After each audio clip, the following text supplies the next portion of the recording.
14th, 2020. Happy New Year. Just a note that this meeting today, there'll be no decisions made here today, just recommendations to council on the 28th of January. I'll call the meeting to order. Ask for an adoption of the agenda as amended. Item 4.2, deputation for encroachment associated with 11 Richmond Street East in Kirkfield has been removed. So if I can just get as amended, Councillor Helmsley and Seymour Fagan. All in favor? That's passed. Thank you. Are there any disclosures of pecuniary interest in anything on today's agenda? Seeing none, we'll move right into deputations. Reminder of deputations today, we have 5 minutes. Item 4.1 is a resolution regarding healthcare funding from Zach Miller, co-chair, Kawartha Lakes Health Coalition. Welcome, sir. Let's get you to pop that microphone on there if you would. Perfect. Perfect. Okay. So thank you, Mr. Mayor and Council. I'm Zach Miller from the Kawartha Lakes Health Coalition, and I'm here to invite you to join 42 other municipalities across Ontario in passing this resolution on healthcare cuts by the provincial government. But before getting into the specifics, the resolution in front of you reads that the municipality of City of Kawartha Lakes calls upon the Ontario government to halt the closure of, mergers of, and cuts to our local healthcare services, including public health units, land ambulance services, hospitals, and long-term care homes.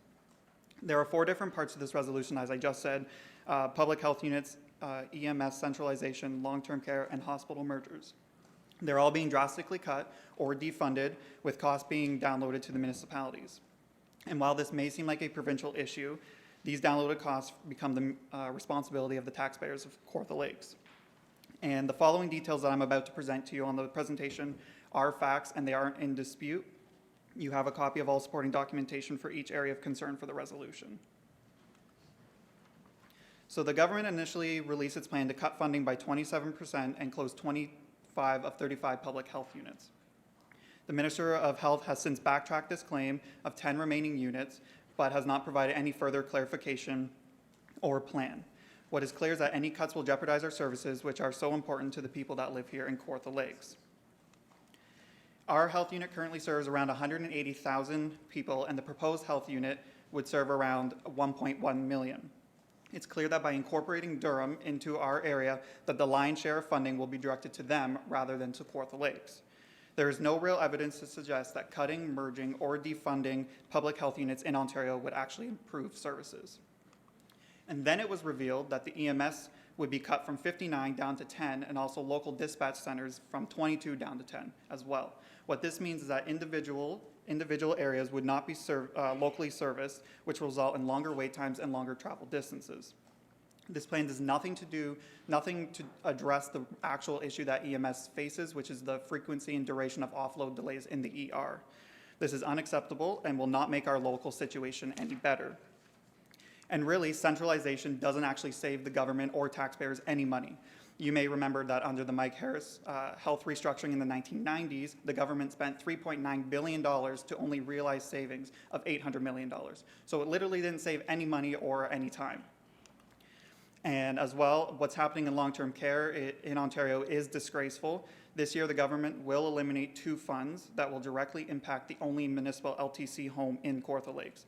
This cut will cost the city $80,000 more per year. And not only that, the government is also set to increase LTC funding less than inflation at 1%, and therefore effectively cutting the funding. Although the government is promising 15,000 new long-term care beds in the province, which is welcomed, it is nowhere near the 55,000 we'll need by 2034. And we have about currently 2,000 seniors on the wait list in our city right now, and we can't afford to maintain the status quo. In order to fix the problems in LTC, we need increased funding to address the increasing acuity of care, staffing levels, violence, as well as the supply issue. Our needs go way beyond just addressing the wait list. And then one of the biggest issues in the city relating to healthcare is our local hospital. Since Bill 74 has passed, it has given the ministry unfettered powers to restructure or merge our hospitals. And our hospital attempted in 2018 to merge, and now have submitted a significant change in their governance legislation that would allow them to actually close the hospital. And hospitals overall in this province are funded at the lowest rates in Canada already, and over the past 2 decades, acute care beds have been cut by 24%, and continuing complex care beds have been cut by 56%. Our hospitals have been under attack for so long now, there's nothing left to cut. With less money, RMH may be forced to cut services and staff, resulting in increased wait times and worse health outcomes. This will manufacture the perfect crisis for the province to support the privatization and the amalgamation of RMH.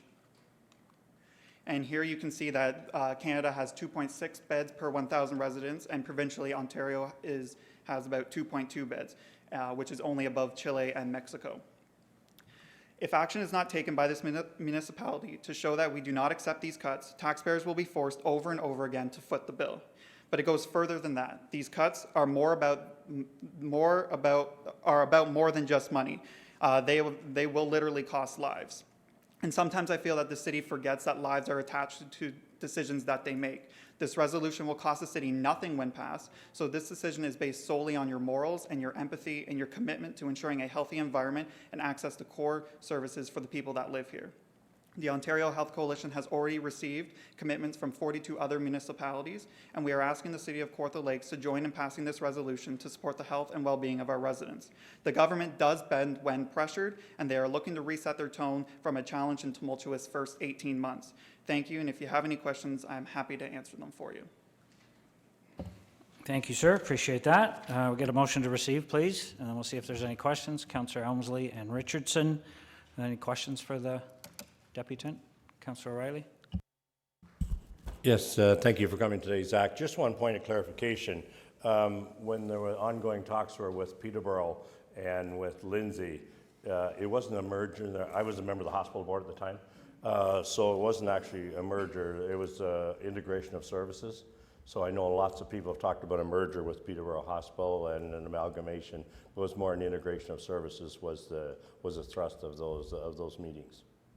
And I just respond to that by integration is a synonym of amalgamation or mergers. It's just a talking point that the government puts out to sound better. Everybody's open to their own interpretation. Councillor Seymour Fagan. Across Ontario have passed this resolution, and this exact resolution? Yeah, so this exact resolution, I don't have the full list of municipalities, but Belleville, Kingston, Toronto, Hastings, I believe, Lennox, and all. So, yeah, but I can send you a full list after. Yeah. Councillor Ashmore. Through you, Mr. Mayor, to Zach. Just a couple of things I want to make note of. We was brought up about the merger. I'm on the hospital board now, and I know that the people clearly spoke, and they said they don't want a merger, so there's not going to be a merger, and that's definitely, they got the message, and so I speak on behalf of the hospital board, but I know that there's no merger will ever happen between Ross Memorial Hospital and Peterborough Regional Health Centre. I'm not sure if you had talked about the LHINs. So there were like 12 LHINs, and these were about $200 million of basically bureaucracy that have been cut down to 6. So we're saving about $100 million from what I read in the calculations. $100 million that can go to frontline services. Is that something that you've noted at all or researched? So the restructuring of the LHINs isn't part of the resolution. Ontario health teams have already been established throughout the province, and I guess Kawartha Lakes health team is still awaiting their approval from the province. Okay. And one thing here, I didn't see up here that a recognition that there was $1.7 million that was given to the hospital here about 2 months ago, which was a nice boost from the provincial government. So that helps a lot. So I'm just wondering if you could recognize that. Would that not help the hospital and the community? Yes, but it goes further than that. It's actual systemic change that they're doing. So 1.7 earmarked dollars may help them this year, but what about next year and the year after when hospitals are merged and restructured throughout the province and funding is cut or diverted to other private clinics?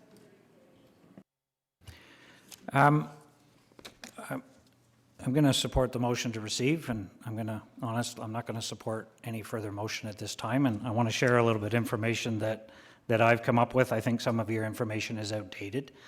Regarding public health, Kawartha, Kawartha Pine Ridge District Health Unit, in total for 2019, they received $14.2 million in funding, which included an operating funding increase of approximately $1 million, or 8% compared to 2018, for their new Ontario Senior Dental Care Program, as well as $500,000 in one-time funding to support capital and infrastructure improvements for the same program. Regarding our ambulance service, in total for 2019, Kawartha Lakes received approximately $5 million in funding to support our land ambulance, which represented a 2.6% increase as compared to 2018. Our costs had gone up a little bit higher than that, so there was a little bit of a gap that we had to account for, but it was an increase in funding. And to Councillor Ashmore's point, in 2018 and 2019, the ministry provided Ross Memorial Hospital with $69.7 million in base funding and $3.28 million in one-time funding, totaling almost $73 million. As part of the 2019-2020 budget, the Ross Memorial Hospital received an increase of $2.12 million, and to help manage ongoing capacity pressures at Ross Memorial Hospital, in 2019-20, the ministry has provided another $750,000 to support an operation of 12 additional beds. Not enough, I agree, but 12 additional beds to help with the hallway medicine.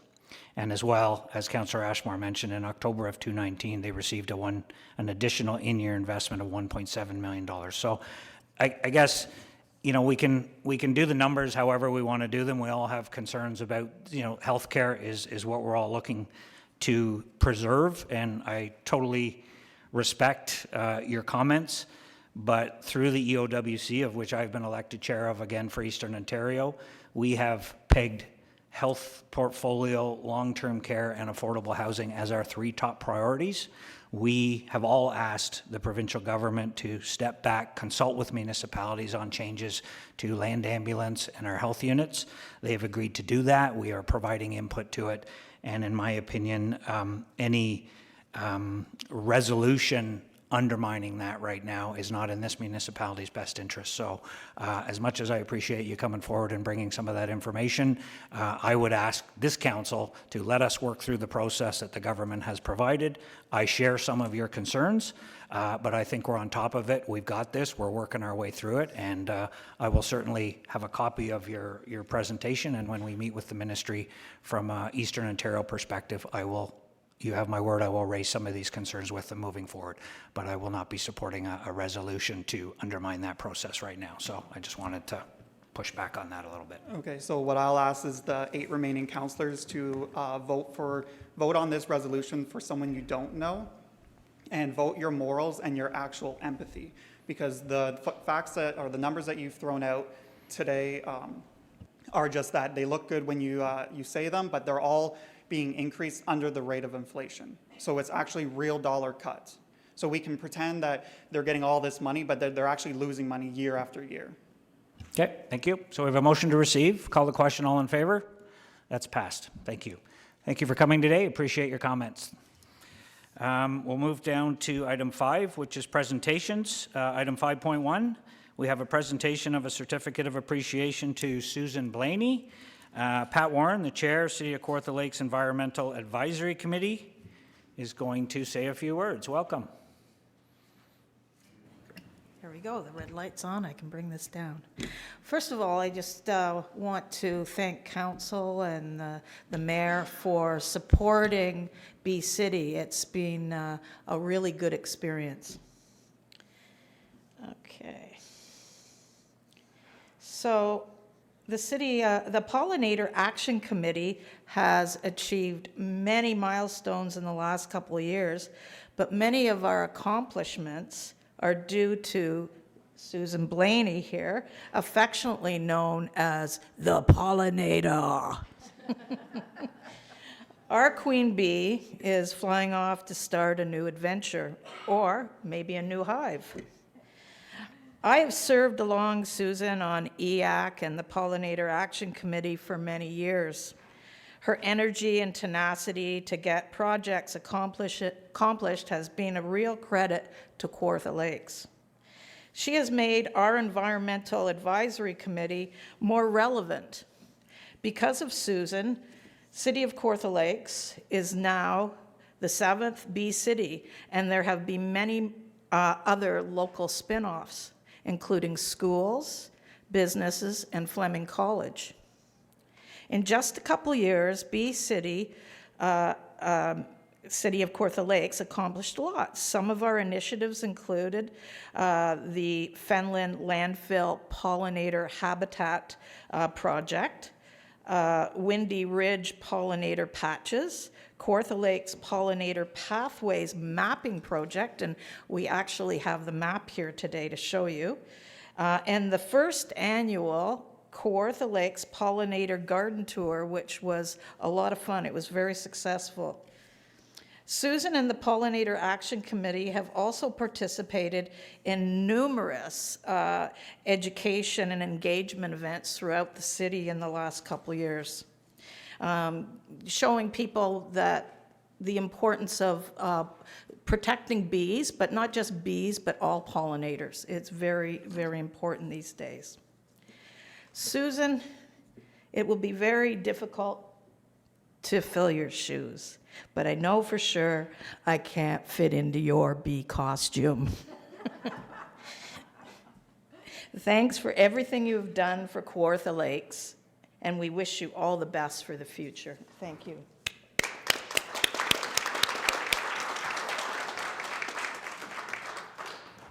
Why don't you come down here if you can? I know Councillor Richardson has a certificate to present to you.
I know there's a buzz or a bee joke in there somewhere, but I'm just going to leave it. Yeah, I know you could have. You did great. Thank you. Thank you for everyone involved, and thank you, Susan. We appreciate that. Okay, we'll move into item 6, which is Committee of the Whole presentation of the recommended updates to the Code of Conduct and Ethics for members of council and local boards. Our clerk, she's already gone. How'd you do that? Our clerk, Kathy Ritchie's going to do a presentation, and then we've got a report, so we'll go from there. Go ahead, Kathy. Thanks.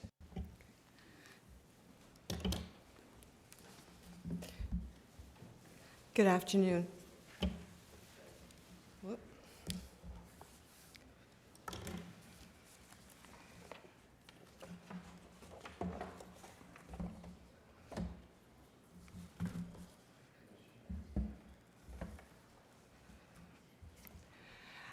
As I updated in December of last year, which is hard to believe that we're now into 2020, I updated council on 2 documents that were being brought forward at the Committee of the Whole meeting in January.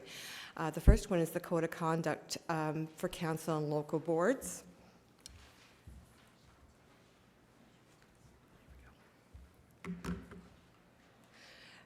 So my presentation is very brief. You were circulated the draft Code of Conduct just towards the end of December. So I would want the presentation to be focused on any questions or comments that the council may have. So just to give a little background, the Municipal Act requires every council to have a code of conduct for its members of council and its local boards. The City of Kawartha Lakes has had a code of conduct for several years. The most recent updated was November 22nd, 2016, where council made some revisions. And in the Code of Conduct, it's required to be reviewed following each election. And also that with the appointment of the Integrity Commissioner, he was assigned to the task of reviewing the Code of Conduct and making recommendations. So our draft Code of Conduct went to Charles Harnick, our Integrity Commissioner, about a month ago, and he was asked to review that, especially in conjunction with the implementation of the complaints and the responsibilities and roles of the Integrity Commissioner. Through his recommendations, we provided some definitions which were absent from the previous Code of Conduct, and that was to provide some clarity.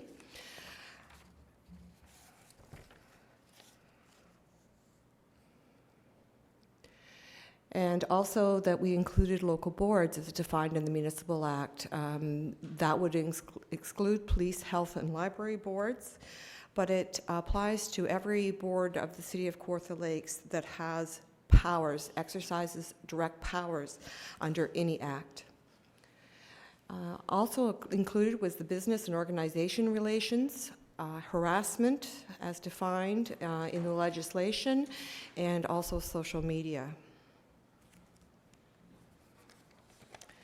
So the Integrity Commissioner and complaints was a significant addition to the Code of Conduct. So it provides the role of the Integrity Commissioner, the Council Code of Conduct investigation protocol, conflict of interest investigation protocol, and the complaint and investigation provisions. Those were added to our document. That's why it seems like the size of our Code of Conduct has doubled.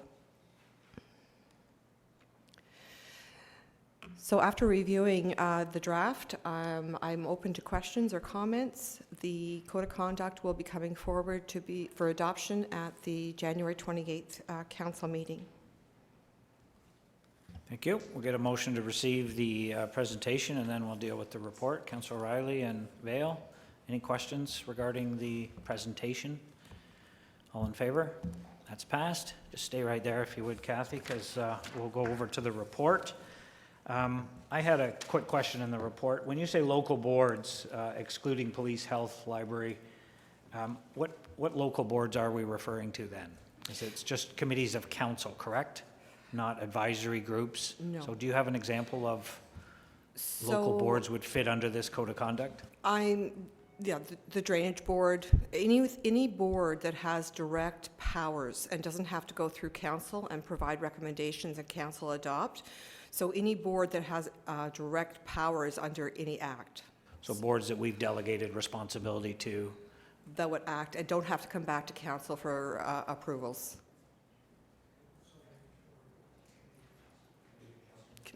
Yeah. Sorry, we have a report in front of us, item 6.2, which is be received, that the revised Code of Conduct and Ethics, member of council and local boards contained in Appendix A to report be approved, that this recommendation be brought forward to council for consideration at the next regular council meeting. Will you move that, Councillor O'Reilly? Second, Councillor Dunn. Any questions, concerns, issues regarding the report? Councillor Elmsley, go ahead. Just a small question. Are there any substantive changes from the previous report? And if there are, could you tell us what they are? So the Code of Conduct, the draft that was distributed in December from the one that is in front of you today is exactly the same. There's been no changes. There were changes made to the procedural bylaw, which will be my next presentation. And the Integrity Commissioner has reviewed all this, and some of these were recommendations that he suggested be put in, and he's sort of signed off on this Code of Conduct, correct? Correct. Perfect. Councillor Ashmore, go ahead. Mr. Mayor, to Kathy, just a couple questions. Would this also apply to, say, people who are on boards and they're taken off boards and they have an avenue to either get back on the board or to speak for their own, to speak for themselves and defend themselves if they are taken off a board? Is there something in that that will guarantee that to somebody who's on a board and they're taken off a board? So this particular Code of Conduct is directed to council and local boards appointed by council. We have a separate and distinct Code of Conduct for committees, task force that was adopted last year, or I believe last year. So I think what you're referring to, through the mayor, what you're referring to is the Code of Conduct that was previously passed by council. This one applies to council and local boards. Yeah, that's right. And if I, yeah, that's a separate group of committees, and there is a resolution coming back, and I'll just ask the CAO to touch base on that. I know there was direction from council to make some revisions to that and bring it back, so can you give us a quick update? Sure, through you, Mr. Mayor. So in the previous term of council, we actually only had two guiding codes of conduct. One was dedicated to council, one was dedicated or focused on staff. The major gap that we had was we didn't have direction at all for committees of all stripes and types. And so through this review and policy review, there was a distinction made that we needed to develop a code of conduct that would cover and protect appointed citizens on advisory boards, task forces in particular. As the clerk had mentioned, if they are doing council business on your behalf and they're under a board, the one that's in front of you today is what applies. The code of conduct for advisory committees and task forces was reviewed. It was adopted, but there was some additional direction to staff to review certain sections of it. So we are continuing to review that particular document and would be bringing back any revisions or at least recommendations to you to update that particular code. And it's aligned with the challenge that we received in the past term of council. So we want to make sure that we're syncing that with any outcomes of that challenge. So that will deal with what you're asking about. That has nothing to do with this report. Okay? Any further questions on this motion? Call the question. All in favor? That's passed. Thank you. Thanks, Kathy.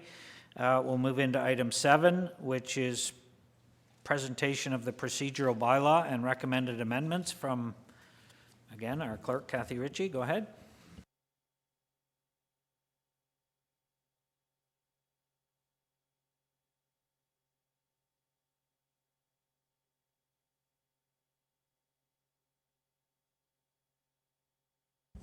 So again, back in December, an update was provided to council that we were to bring a procedural bylaw forward in draft form.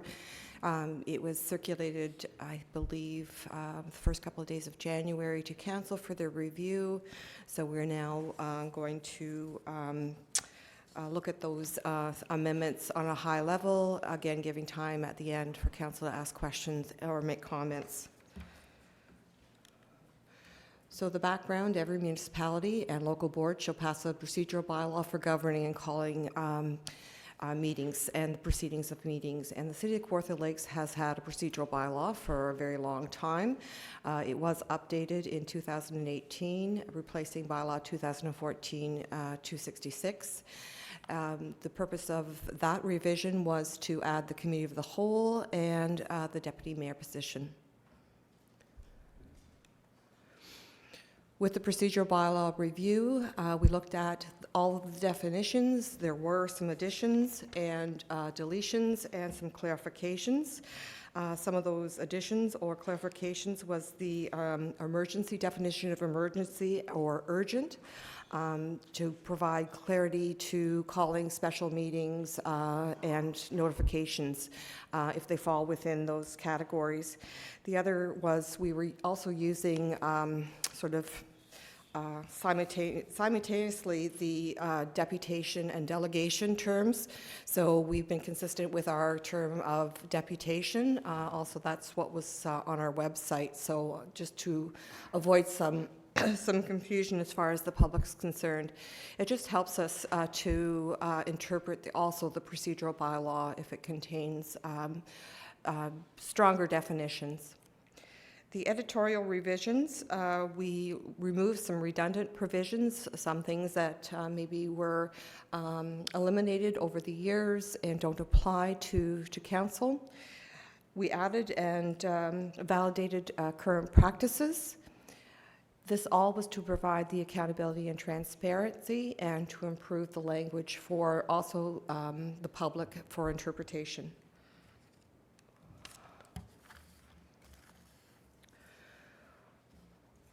There was also, we've been working over the last few years to try to consolidate policies. There were several policies out there and it was hard to keep track of them all, and sometimes they were being overlooked because there was the volume.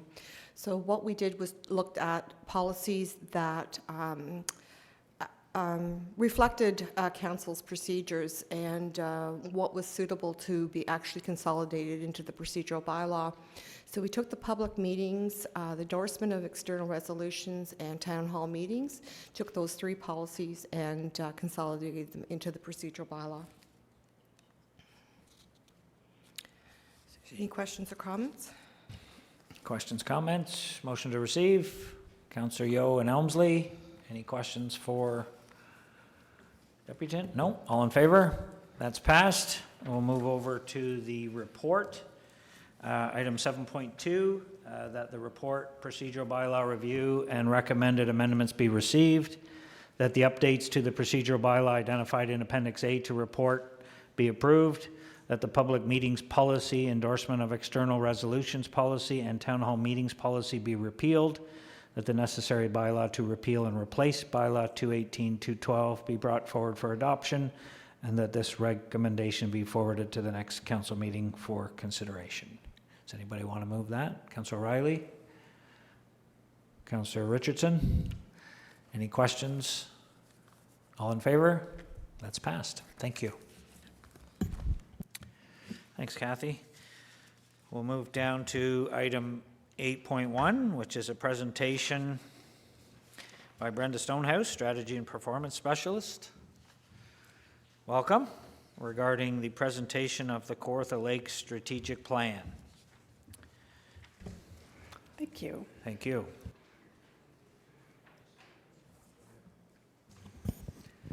Sir, if I could, and through you, Mr. Mayor, thanks for the opportunity.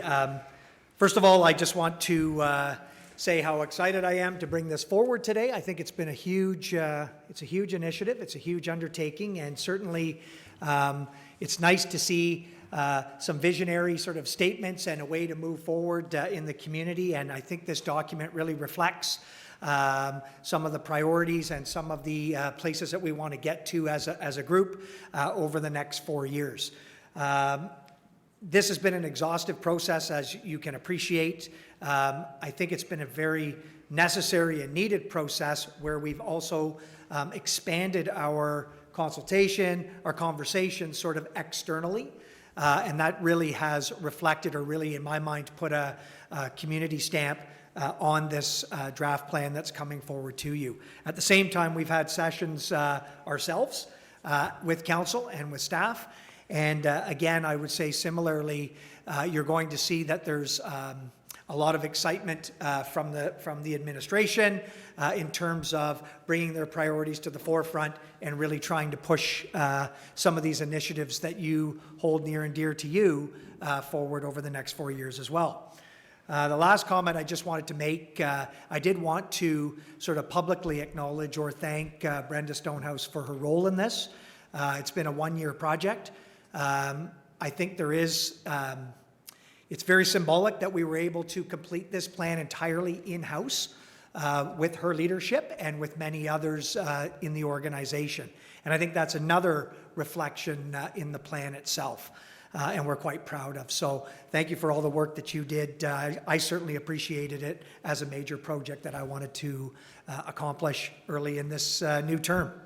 So with that, thank you for the opportunity, Mr. Mayor. I'm going to turn it over to Brenda, and she's going to walk you through the final draft plan that we are collectively recommending be supported and brought to fruition so we can get down with the work. Thank you. So today I'm here with the 2020 to 2023 strategic plan final draft for your review. So I'm going to briefly go over the process we used to get here, and then I'll take you through the plan, all the plan components. So as Ron said, we did begin this process about a year ago, and we launched with a special council meeting in May. We've done a number of consultations and engagement with the public, and we are here as planned, as scheduled in January 2020 with the final draft. So we did have 2 strategic planning sessions with council and the senior management team, and in those sessions we reviewed the vision, the mission, the values, we brainstormed some action items, and we talked about strategic priority areas. We also did extensive engagement at every step of the process this time. So we used our new online engagement platform, Jumping Kawartha Lakes, to conduct surveys and quick polls. We asked our community what their vision was and what priority areas they felt were most important. And then also engaged with staff about our mission statement and our values. Then we put the draft plan out for feedback on Jumping Kawartha Lakes, and we received 30 responses through that platform, plus other responses, and there are some correspondence that you've received today as well. So we're really pleased with the fact that people reviewed the plan and took the time to respond. So our vision, this is what we want to be when we grow up. You know, what do we see our community looking like in 20 years? So we see it as thriving and growing communities within a healthy and natural environment. So what we heard from you and from our residents was that we want our communities to be growing. We want them to be vibrant and thriving. There's a lot of similarities between our communities, but they each have their own uniqueness as well that we want to respect and celebrate. But as much as we'd like to see things growing, we have to balance that with our natural and healthy environment. So we're home to over 250 lakes and rivers and beautiful natural shorelines and forests and wonderfulness, and we want to keep that and preserve it in the future. So really this vision is about how we grow and thrive within that natural and healthy environment. So our vision statement paints the picture of where we want to be in 20 years, but our mission statement explains how we're going to get there. So we're going to deliver the highest standard of municipal services while creating a healthy and sustainable future for all Kawartha Lakes residents and businesses. So in support of this, we have our Make It Better continuous improvement program, where we're always looking at our programs and services, taking a look at our processes to eliminate waste and make sure that we're doing things to the highest standard we possibly can. In this plan, we have guiding principles. In our former plan, they were within the strategic enablers section, and we really wanted to bring them forward in this plan because really this is a local government lens of how we look at things through these 4 different lenses. So the first is fiscally responsible. Our residents expect us to spend their money wisely, and we also have to look at the long-term financial health of our community, so there's big responsibility there. We need to be open and transparent so that people are accessible. Government is accessible to everyone, that we are engaging with the public, that we're open and transparent with our decisions. We need to partner and collaborate. We're going to continue to partner with other organizations and levels of government as we provide our programs and services. And service excellence, which is something I heard very loudly at our strategic planning sessions, was very important, not only to you, but we've heard it from our residents as well. So we're looking at service excellence. How do we provide accessible, timely, knowledgeable, courteous, and fair service, and make it better continually? So this is a focus on our customer, both external and internal. So the values are what we believe in and how we should behave. And over 200 staff participated in an activity to help us define what our values are as an organization. And we came up with accountability, respect, and teamwork. So accountability, we need to take responsibility for our own actions and also be accountable to our community. We need to respect one another and treat each other fairly. And we need to work together as a team to make sure that we're working towards our vision. So our strategic priorities, in this plan there are 4: a vibrant and growing economy, a healthy environment, an exceptional quality of life, and good government. And I've illustrated them this way because in the plan, one has to come first and they go in order, but they're not one is not more important than the other. They are all equal. So one has to show up first on paper, but they are all equal and they are all connected. You can't have one without the others. They support and connect each other, and I think that's really important to understand. So then we have our strategic plan framework, which is everything I've just explained on one page. So our vision, our mission, our guiding principles, the strategic priorities, and the values. So I'm going to take a quick break here and see if anyone has any questions or comments on what we've covered so far. Anything?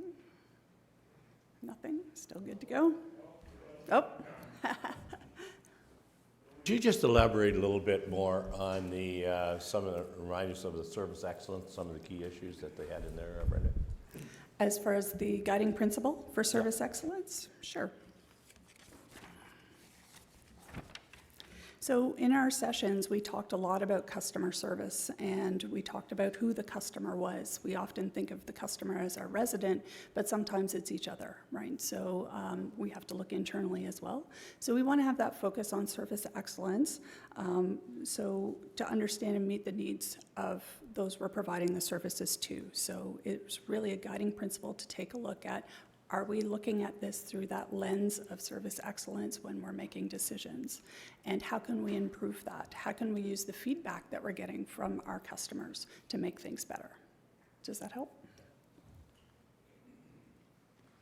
Okay. So in the plan, you'll notice that there are little colored dots beside each of the action items.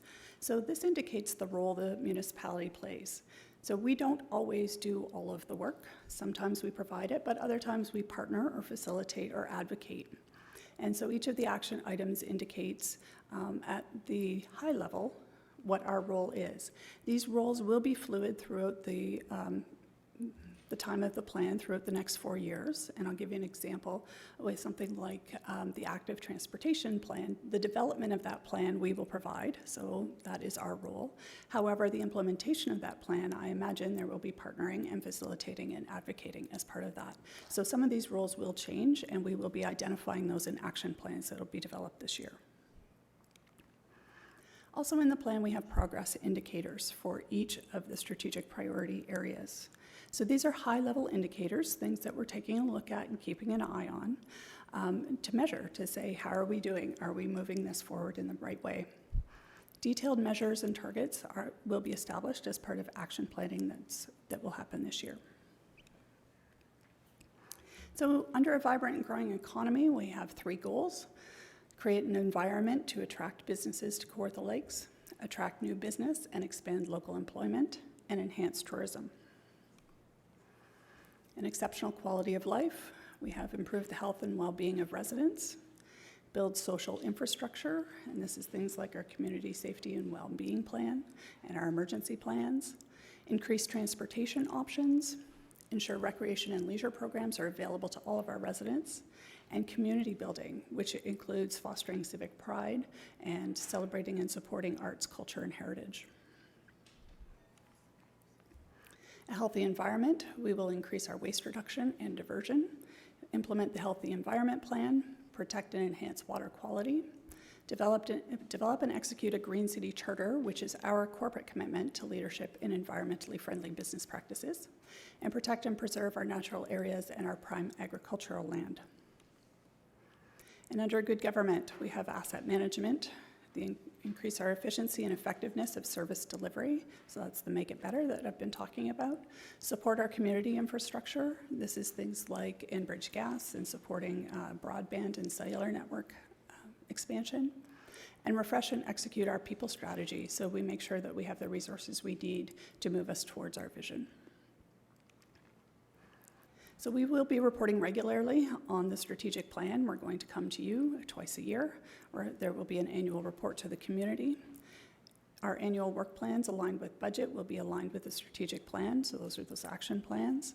And we'll continue to update a scorecard on the website. So we will have scorecards that will be open and transparent of how we're doing on working towards our strategy. So next steps. It's council approval on January 28th, and then we will have a communication strategy, both internally and externally, engage our staff as we roll this out and start our action planning, and the development of a measurement and tracking system so that we're monitoring, we have our targets, we're keeping on track to get our strategic plan completed in 4 years and move us closer to our vision. So. Any questions? Thank you. Comments? We'll get a motion to receive the presentation, please. Councillor Vale and Richardson.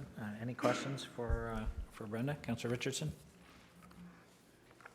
Yes, and through you, thank you. Thank you very much for the presentation and great job.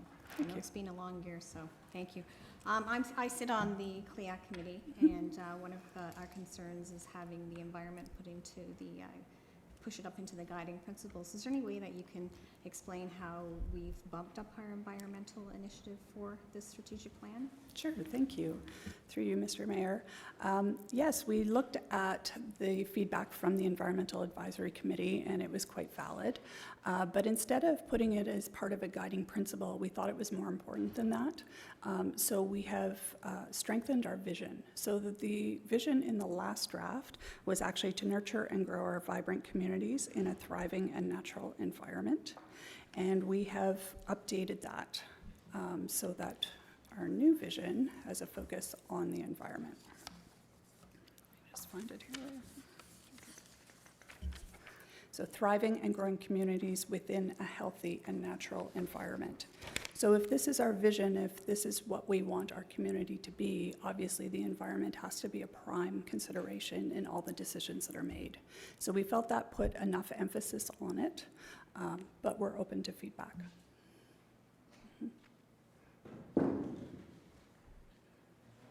Councillor Helmsley, sorry. Thank you, Mr. Mayor. I note also, Brenda, and thank you for all the work on this and what you did. There has been some concern expressed in a letter to the mayor from the Municipal Heritage Committee about culture. I wonder if you'd speak to that, please. Certainly. So we received some feedback about culture and heritage, both, and they're included in 2 sections of the plan, both in a vibrant and growing economy and in an exceptional quality of life, because they are economic drivers, but they are also very, very important in that uniqueness I discussed about our communities and what makes them special. So we wanted to make sure we captured it in both areas. Now, there was some concern about the time for response for people, and I would like to say that those committees will be engaged as part of the action planning. So in 2020, we will be developing detailed action plans on how to move these things forward. So this plan is very high level. Those details will come, and all of those committees that are involved with culture, heritage, arts, environment will have a role to play in helping us achieve our vision. So we will be looking for specific activities with measures and targets from all of those committees. So they will be involved. Thank you. Councillor Ashmore? Yeah, thank you, Mr. Mayor. Just thank you for the work you've done, Brenda, for this. Just following up on Councillor Elmsley's comments there, the letter from Bill Bateman, he's the chair of the Kawartha Lakes Municipal Heritage Committee, which I'm on as well. And I'd like to recognize Jim Garbutt, he's our vice chair, he's here today. So what their concerns were that the committee is concerned, and this was just a few days ago, our meeting, the committee is concerned about the lack of strong language promoting heritage conservation within the municipality. And basically the fact that the draft strategic plan, it's a great plan, I'm fully supportive of it, but just saying here, I'm just reading it here, the draft strategic plan was not available for review until the committee's final 2019 meeting. So if we pass this on the 28th, 2 weeks from today, are you saying that those groups have a say, or is it, how do we guarantee to these groups that they're going to have their language inserted into this document? Or is it, are we just saying that we're going to have a group set up and you can contribute further down the road, but they just want to guarantee that they're going to have their voice heard? Through you, Mr. Mayor, thank you for that. Their specific concerns will not appear in the actual strategic plan document. As I mentioned, this is high level. We believe heritage is reflected accurately and well within this strategic plan. Obviously, we can't get into a lot of detail in a plan at this level. So we will be developing action plans this year that will detail out how we're going to accomplish each one of these action items. So let's look at an action item.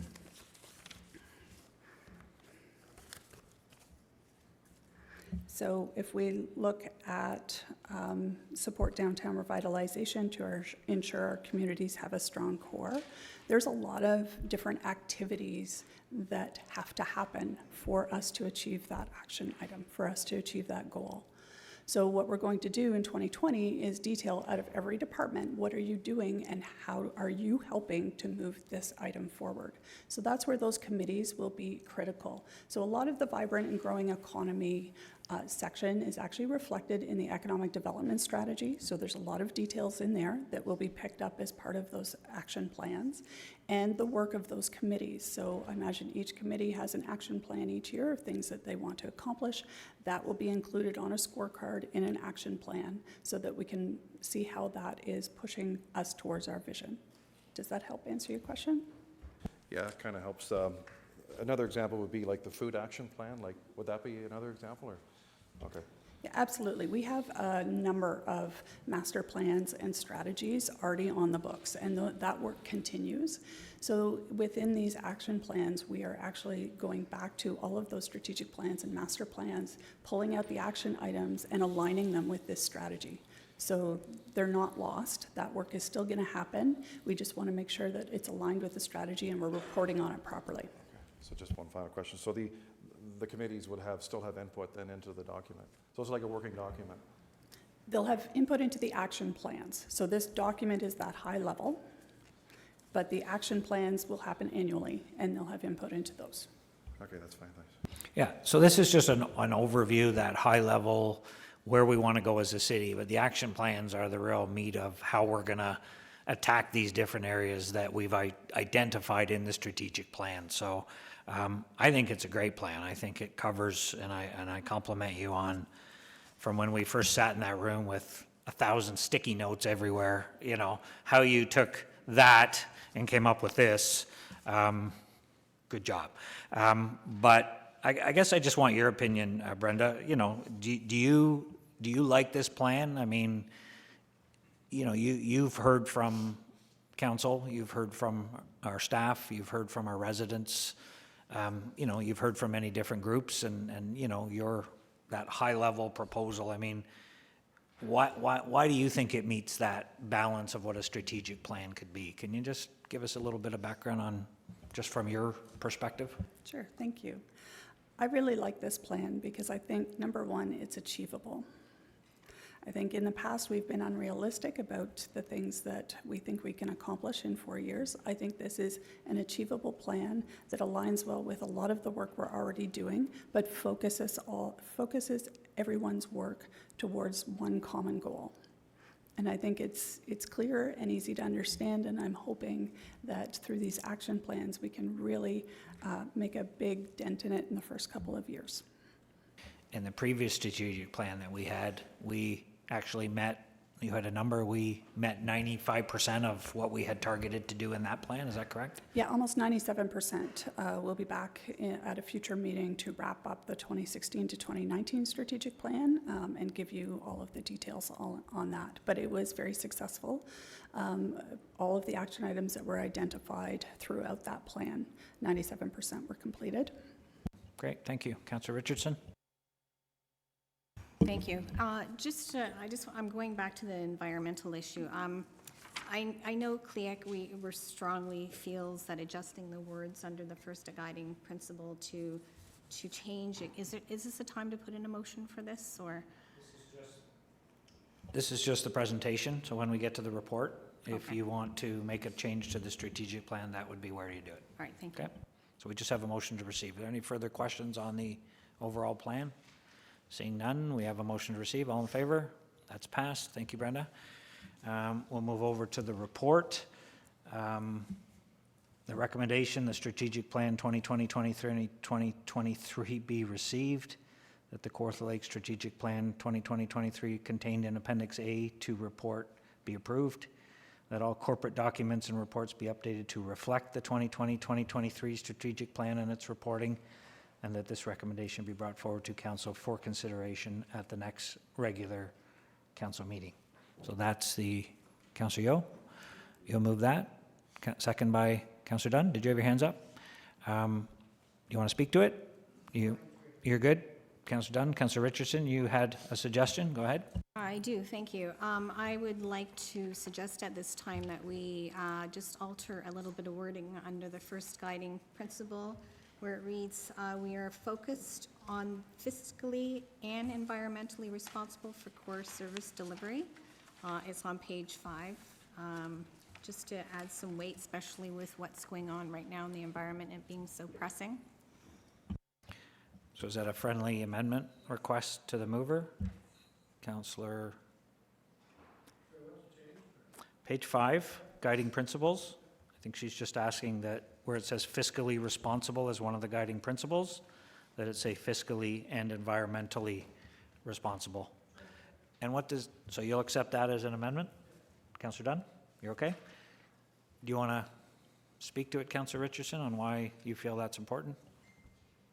At this time, I feel it's important because, as you know, the environment is pressing in the news every day, and as a city, we've made a lot of adjustments in the last year, and we're in the motion of doing more, and I just think it just adds some weight that we're showing the municipality that we're both fiscally and environmentally moving forward. Thank you.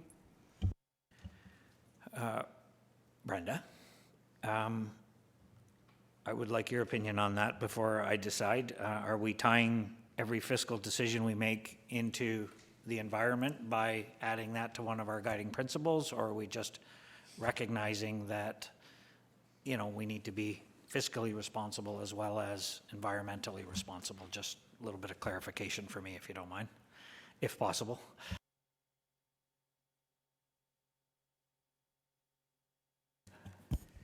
Through you, Mr. Mayor, and appreciate sort of having the opportunity to respond, because we actually did receive throughout this entire process, and I think we reported to council in the fall, top of mind issue for the public and certainly our EAC committee and others was environment and being aware of things that are happening around us globally and so on. And so there were quite a bit of revisions, in my mind at least, to the plan that we're very focused and responsive to that ongoing theme.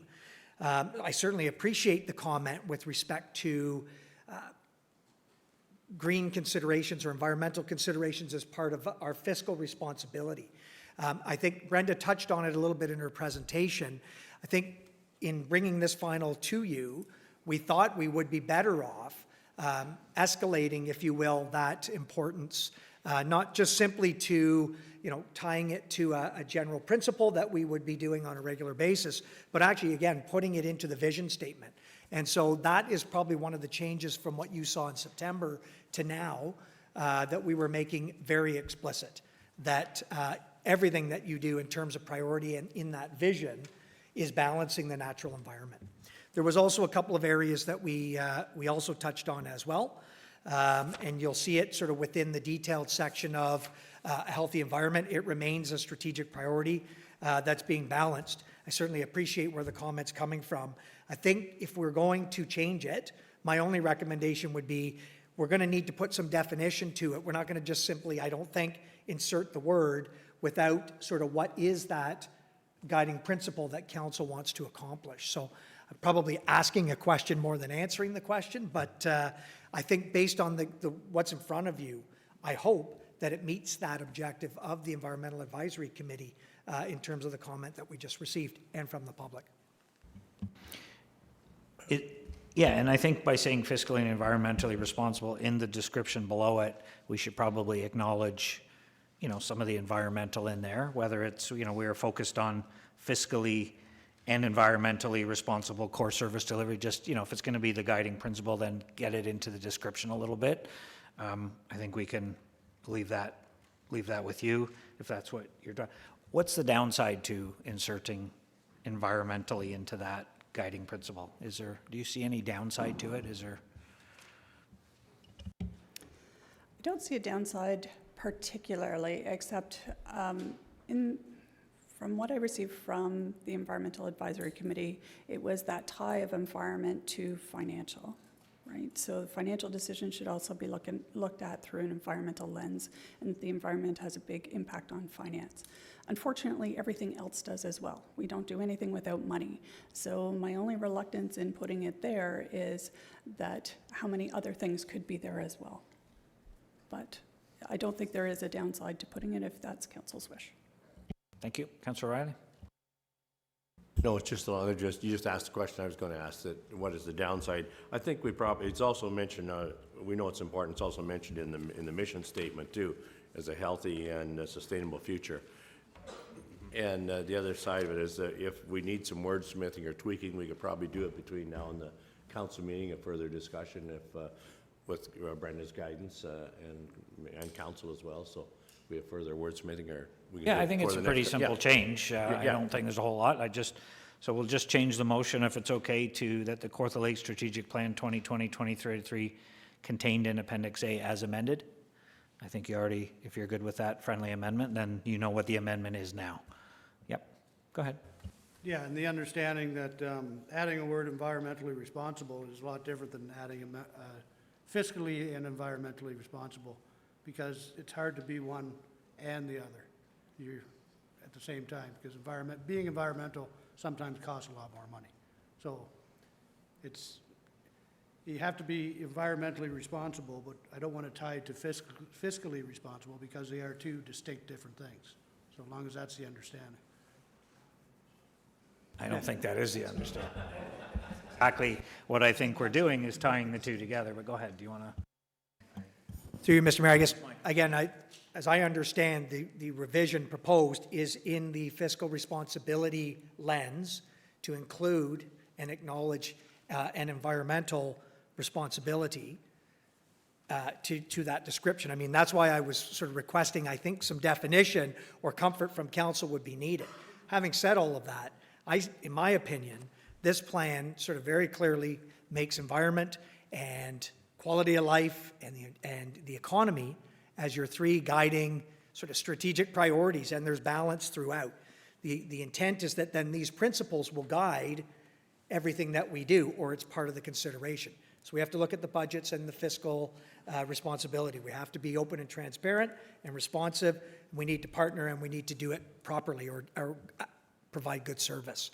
So we're really starting to shift priorities in other areas of the plan now into these guiding principles. So that, but again, there's not a downside. We just need to redefine it if that's what you want to do.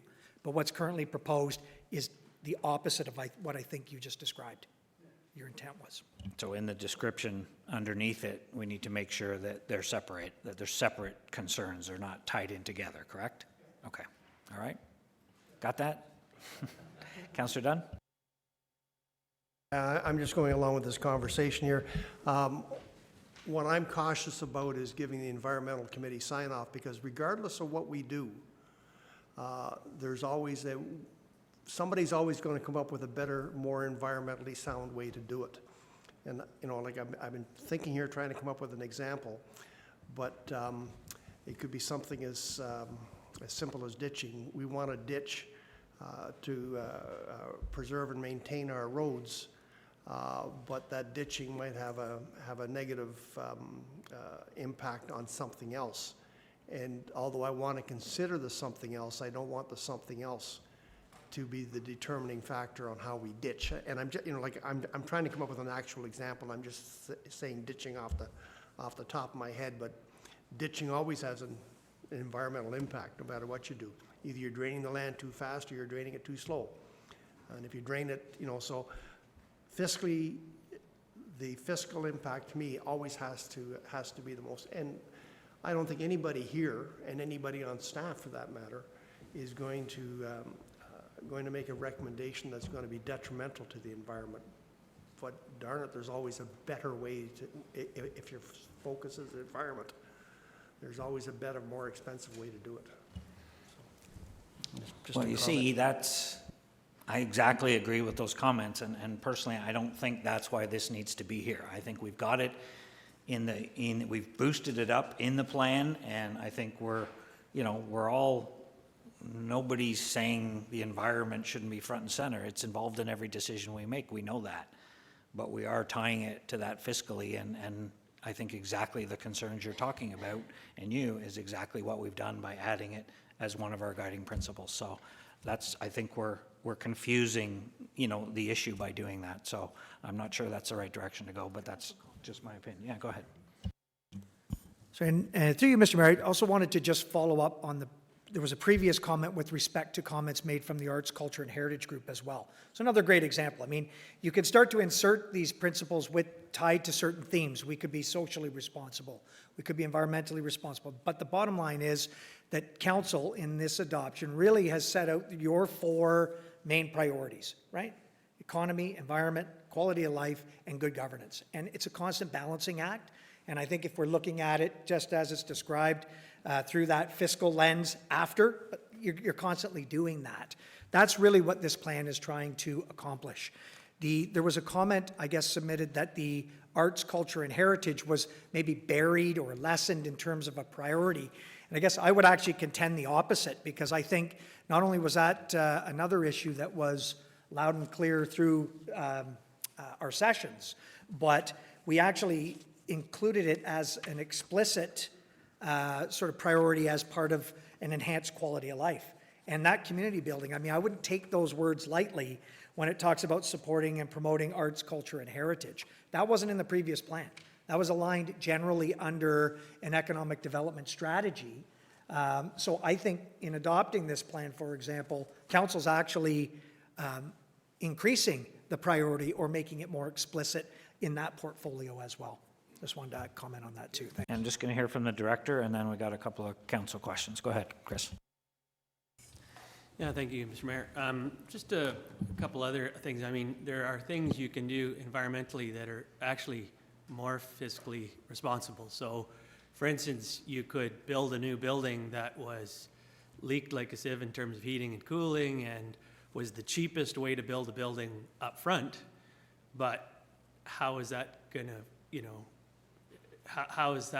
what's that going to cost us over the longer term? So when you look at the life cycle of a building, it might make sense to spend more money up front and have those savings long-term and have the environmental benefit at the same time. So I don't think we should look at them as being diametrically opposed, that something that is, you know, affordable is against the environment or vice versa. So I think they go hand in hand. Okay, fair comment, thank you. Councillor Ashmore, you had a question? Just a comment. So I agree with what your comments were, Mr. Mayor, and the CAO. So we've got a definitive timeline on this for the 28th, and we could add on things if we wanted to. Lots of things we could make changes to, but the environment is 1 and 2 on here, under the vision and it's under the mission. And if we start doing things like in public works, you know, we're going to get bogged down in things, simple things that have to be done in maintenance. And we're very environmentally respectful, but it comes to the point where, you know, is it going to be, who's going to be running our community? You know, our citizens, or is it going to be run by United Nations or Hollywood celebrities that give all these comments? Like, this is kind of, sometimes it kind of gets out of control. So this keeps it focused. Brenda's got it focused here. We're going to get it done. It's all down here. Everything's well done, and it's going to be passed on the 28th. So I think starting to change all the definitions and inserting and deleting, let's work with what we've got, and then we'll have the other plans that are going to complement it. So I think we should just leave it. I appreciate the environmental committee's input and their change that they want to make, but I think it's best just to leave it the way it is. Just my comment. Thank you. Councillor Yeo? Yeah, and I agree. It was friendly when I thought it was just adding a word, but the ramifications of a word sometimes lead to different places. So I'm going to withdraw my friendly. So the amendment that was suggested, you'll no longer support? Back to the original motion? Yeah, and if they want to do a follow-up or something before the 28th or whatever, I'm fine with that, but to change the wording at this point, it's not friendly at this point. Okay, so back to the original. Councillor Dunn, you second it, you agree? Okay. So your friendly amendment you can ask for an official amendment. That was a friendly. Will he change his mind? They're now saying the original motion is as it stands. You can make an amended motion to amend the plan if you want and see if that passes through council, or you can deal with this issue and then come up with something before council on the 28th. But I would suggest we have that discussion here right now. So does that make sense? Yes, so you're asking me what I'm thinking right now. So what if we put it under its own lens, make it separate, so it's its own single guiding principle instead of adding it into financially and fiscally? I'm not sure that changes anything, but I'm not sure that's a friendly amendment. That's a pretty big amendment to our strategic plan, so I'm not sure that's a friendly amendment. Am I not being friendly today? Well, it is, I guess, no, you're very friendly. I didn't mean it like that. I guess I'm just, you know, you're talking, that's not a small amendment to our guiding principles. We have 4 guiding principles, and, you know, I'm a little, anyways. So my suggestion would be, if you want to make an amendment, then make a motion to amend the strategic plan. We'll deal with that amendment, and then we'll go back to the original motion. Councillor Yeo's motion is the strategic plan as printed. So do you want to make a motion to amend that, or do you want to leave it at this point? Well, I guess it's all or nothing right now, so I'm going to make a motion to amend that, to have it under a separate lens, and have the environment be separate and under one of the guiding principles. So that a fifth guiding principle be added to include, to be the environmentally responsible, Yes, with a blurb below it? with some wordsmithing to go with that. So you'll make that as an amendment to the original motion? Yes, Okay. that's what I'm doing. Second, Councillor Seymour Fagan, you'll second that? Do you want to speak to it on, Councillor Richardson, on why this is important to you? Why this is important to me is it's a concern worldwide. It's a concern on a municipal level. I think right now we're, moving forward the next 3 years on the strategic plan. It should be dealt with now, why we're making this stick. I think it's something that not just CLEAC believes in. I think if you talk to a lot of the members in the community, it's on the forefront, it's on the burner. It's a matter of adding it to one of our guiding principles. I realize it's through the strategic plan, but what harm does it come with adding another principle? Basically. Fair enough. Councillor Seymour Fagan, you second it. Do you want to speak to it? Yes, I do, through you, thank you. We've spent all this time and money on a healthy environment plan, pollinator plan. We're working on things with Public Works, the waste management. We're looking at plastics and styrofoams. I don't see why this should not be included in one of our guiding principles. This is what it's about now. This is where the future is. I actually was just interviewed yesterday by media asking what's going on with what we're doing here and what we're doing in our individual communities. So I think it should be a guiding principle. Why shouldn't it be? It's forefront right now. And if we don't do something now, then what happens? Nothing.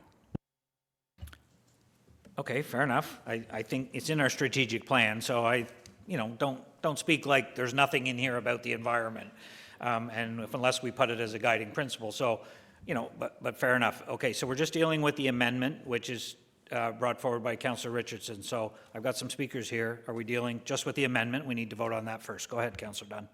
And I'm going to speak against the amendment because actually the director helped me out with his building a building. And it's fiscally responsible to build a building that doesn't leak and is sound. It may not be fiscally responsible to put a garden on top of the roof of that building, even though it's environmentally friendly, and it's something that in some areas they're doing to green up the downtown. But if it adds an extra $250,000, $500,000 to the cost of a building, then all of a sudden the fiscal responsibility should be the primary reason of not doing something. Because what you're doing doesn't hurt the environment, but you can always argue that, yes, and then you can argue the trees that you want to put up there, because there's going to be some trees that are better than others. By opening it up, they're just going to beat us to death for the next 4 years, where they're going to come forward with every project we do. The downtown revitalization. Hold on, let's put some trees down there right down the middle of the road because that's more environmentally friendly. So I'm going to speak against this motion because I don't think it's where we want to go. Thank you. Councillor Elmsley. Thank you, Mr. Mayor. I wonder if we could find perhaps a compromise here. I'm noticing that under the guiding principles, there's something that says, these guiding principles outline the foundation for all the work we do. They provide what is important and act as a decision-making lens as we work towards our vision. Could we not put a sentence in there that talks about, in these guiding principles, we will consider the environment in all the things we do, or words to that effect? Well, we can do whatever we want, but that's not the motion on the floor, so. I understand that. Yeah. I'm suggesting. So let's deal with the motion on the floor. If that fails and you want to, we can start adding words wherever to try to appease people, who are bringing forward their comments, but at the end of the day, we still have to come up with a strategic plan. So I'll just ask that we deal with the motion on the floor, and if you want to make any further changes, we can sit here all day and try to make amendments, and we'll go through it. Councillor Ashmore? Through you to Brenda. So we're going to add a fifth principle. Can you sort of differentiate between the principles and the priorities? So we're going to have 5 principles. How would adding a new principle affect the priorities? Because it's going to add to more work, right? It's going to add to more work, and it's going to complicate the whole document, would it not? I don't know. I just like an answer if you could, please. Through you, Mr. Mayor. We can add a 5th guiding principle. It's one more thing that you will have to look at when you're making decisions. So the guiding principles have been put in place because these are lenses that you should be looking through when you make decisions. So they go throughout the entire plan. So on the strategic plan framework, you see how they're above all of the priority areas because they run through all 4 of those priority areas. The healthy environment is its own strategic priority area already. So we're going to have a guiding principle for environment on top of the strategic priority of environment. But if council wants to have a 5th guiding principle, we can make that work. Okay, that answers it. So like to me, it kind of complicates things, and this is probably the greenest strategic plan I've ever seen of any municipality in Ontario. So we've made tremendous strides, and I think if we're just complicating things more and adding more work, not only to staff but to the citizens, and frustration by just adding more and more words to this document. So let's just keep it clean, and we'll go forward with this. It's a great document, and not to complicate it. Just work with what we've got. It's an excellent framework. So I'm sorry, I'm going to vote against the motion. So I've got you. So one of the priorities is a healthy environment. So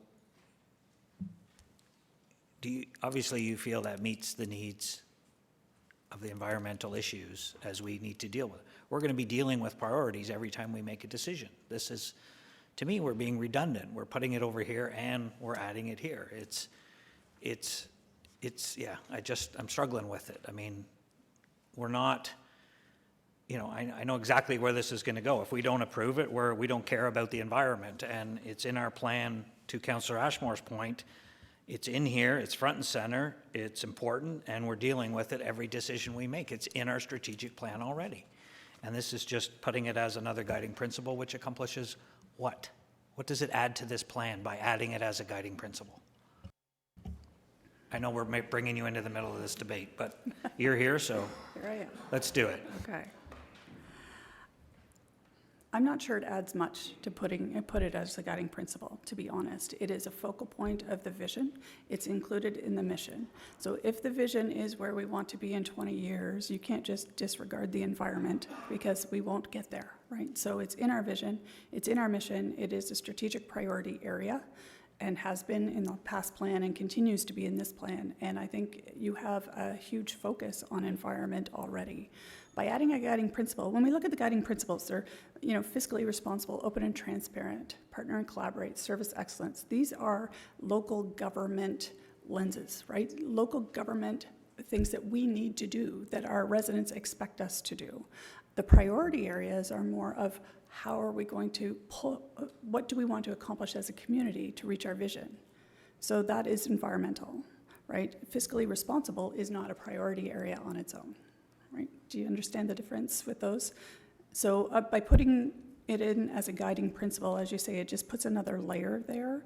And if I can ask you, if environment was a guiding principle, what questions would you be asking yourself when you're reviewing something under that guiding principle? So right now you can say, is this being fiscally responsible? Yes, no. Is this being open, transparent? Yes, no. When it comes to environment, as the CAO mentioned earlier, how are you defining that? Thank you. Councillor Seymour Fagan. Actually, a question for you, Brenda. So if it doesn't add anything, does it detract anything? And you said that these 4 priorities are for our constituents and it's governing. I would think that environment is also governing if this is going to be one of our principles, because our constituents are interested in that. That's a priority for many of them.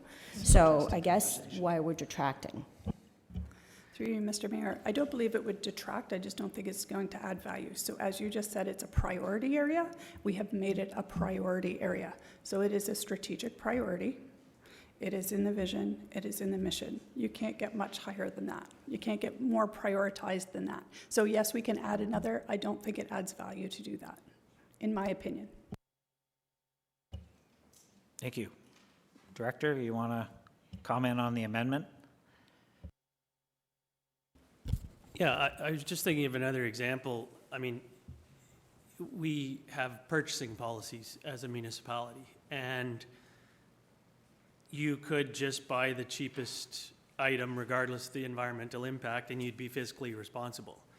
Or you could bring the environmental lens into it and say, why wouldn't we buy this paper that is equally priced but has a better impact on the environment?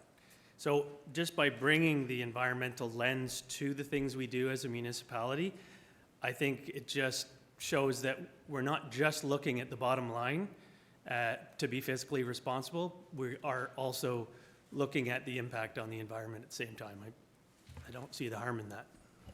So you don't think that having the healthy environment as a priority meets the criteria where it should be?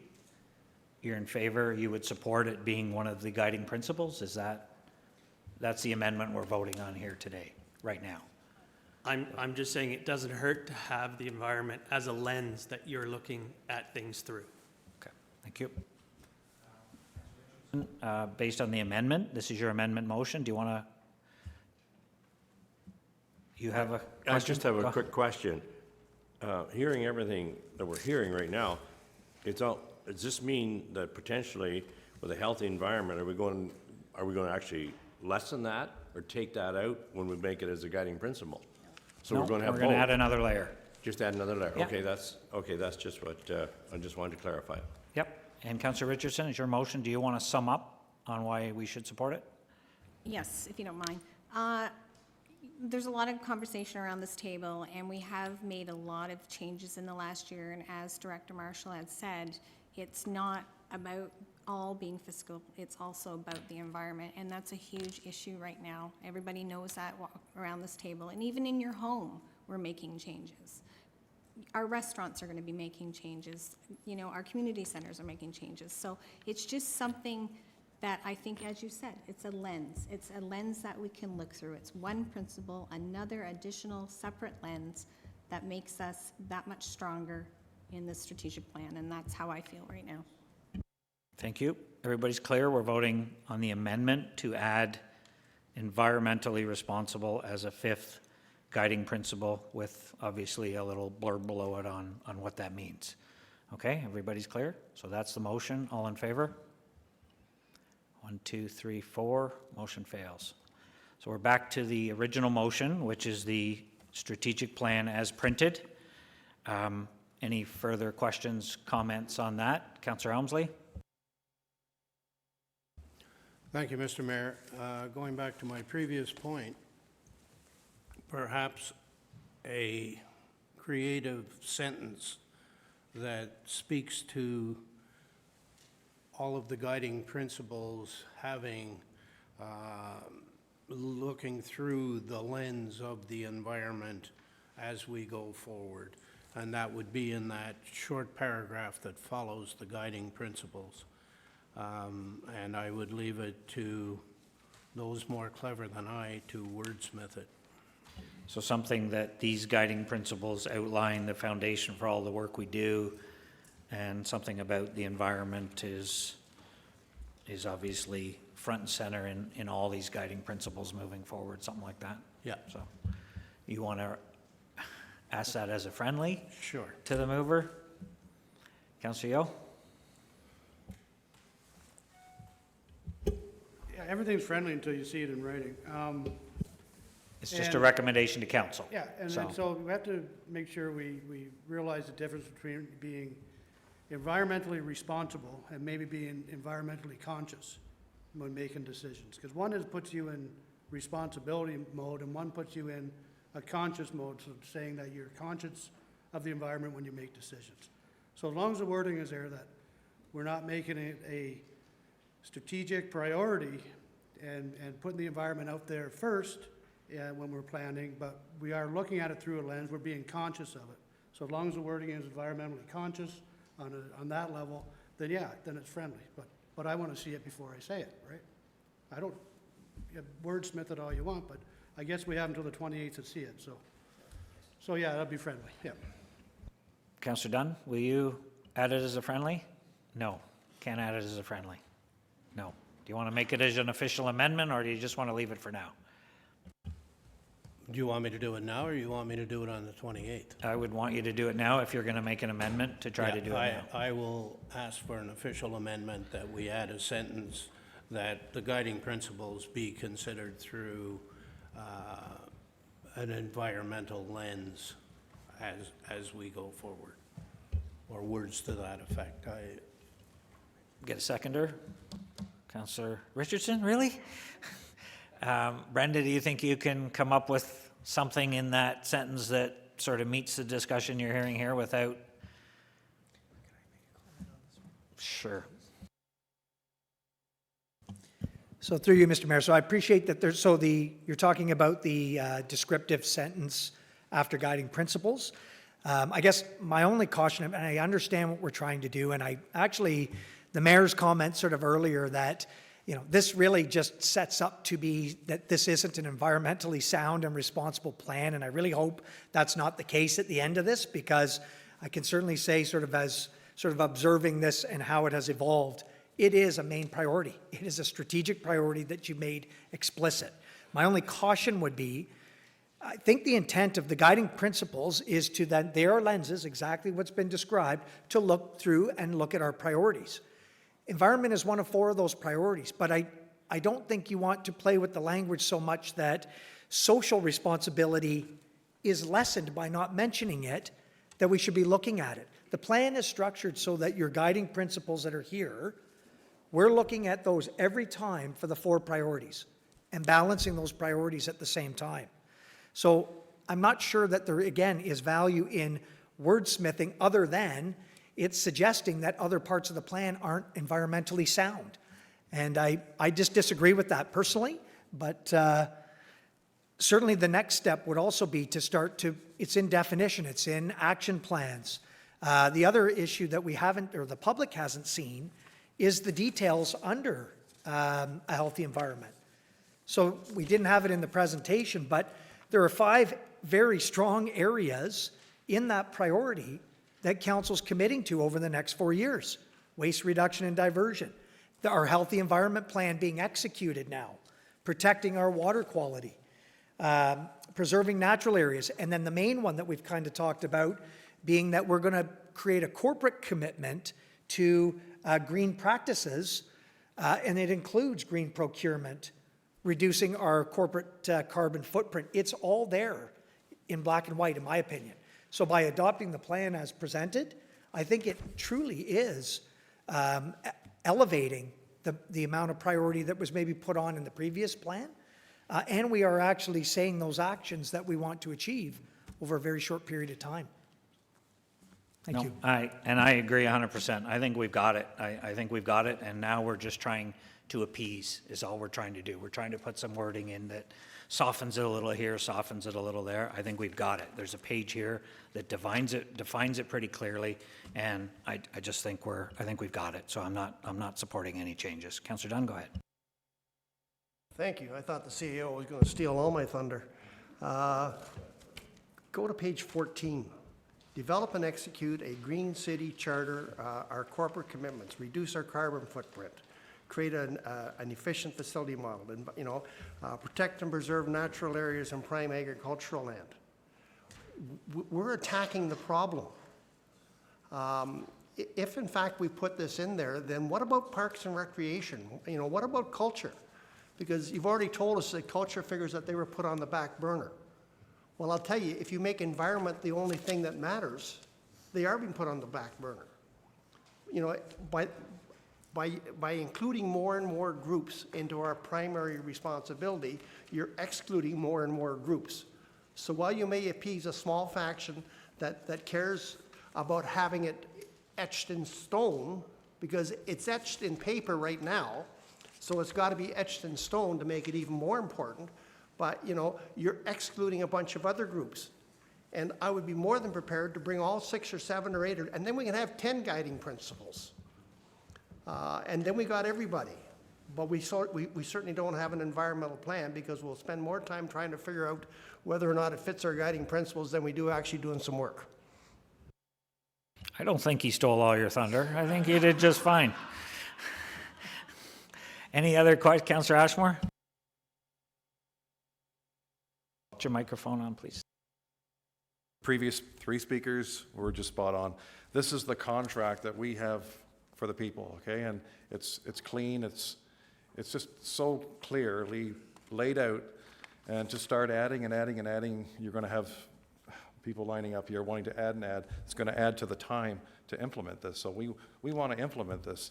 But this is a contract to the people that we're committing to as elected representatives in our city. So I think we need to pass this now the way it is. I couldn't ask for a better one right now to work with, so.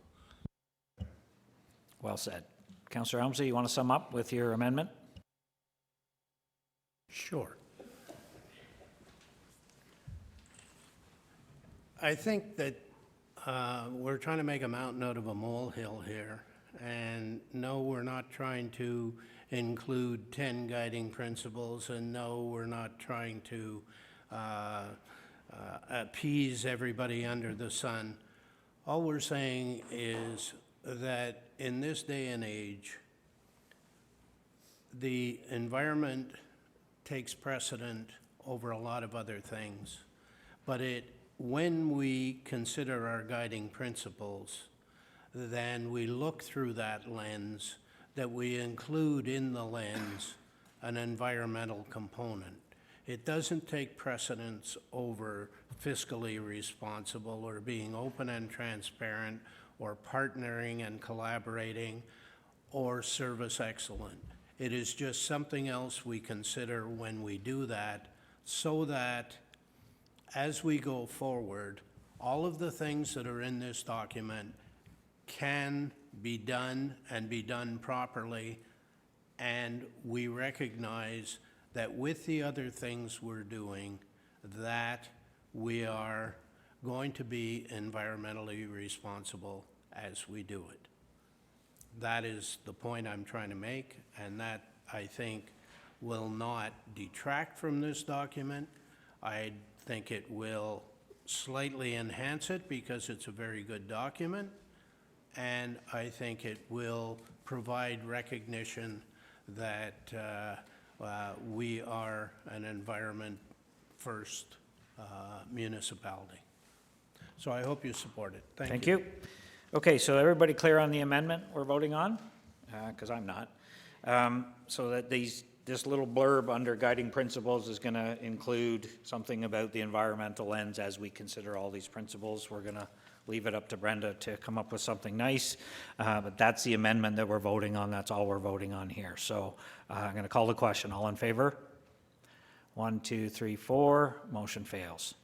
Back to the original motion, moved by Councillor Yeo, seconded by Councillor Dunn, the strategic plan as printed. Any further comments on that? Councillor Ashmore? So we have the motion. All in favor? Passed. Motion passes. Thank you. Let's take 5 minutes, and we'll come back and deal with the rest of our consent agenda.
Staff be directed to provide a report to council that outline recommendations for the maintenance and improvement of road drainage by the end of Q2 220.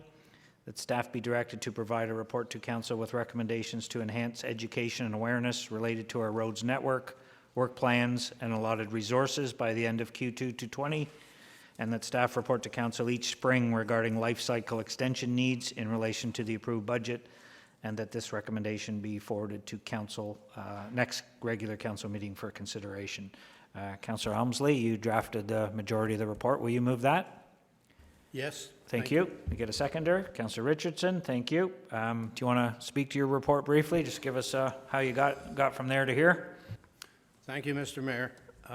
Yes, there are a few things I'd like to say about it, but I don't plan to read the report to everybody. They're quite capable of doing that themselves. I did want to recognize that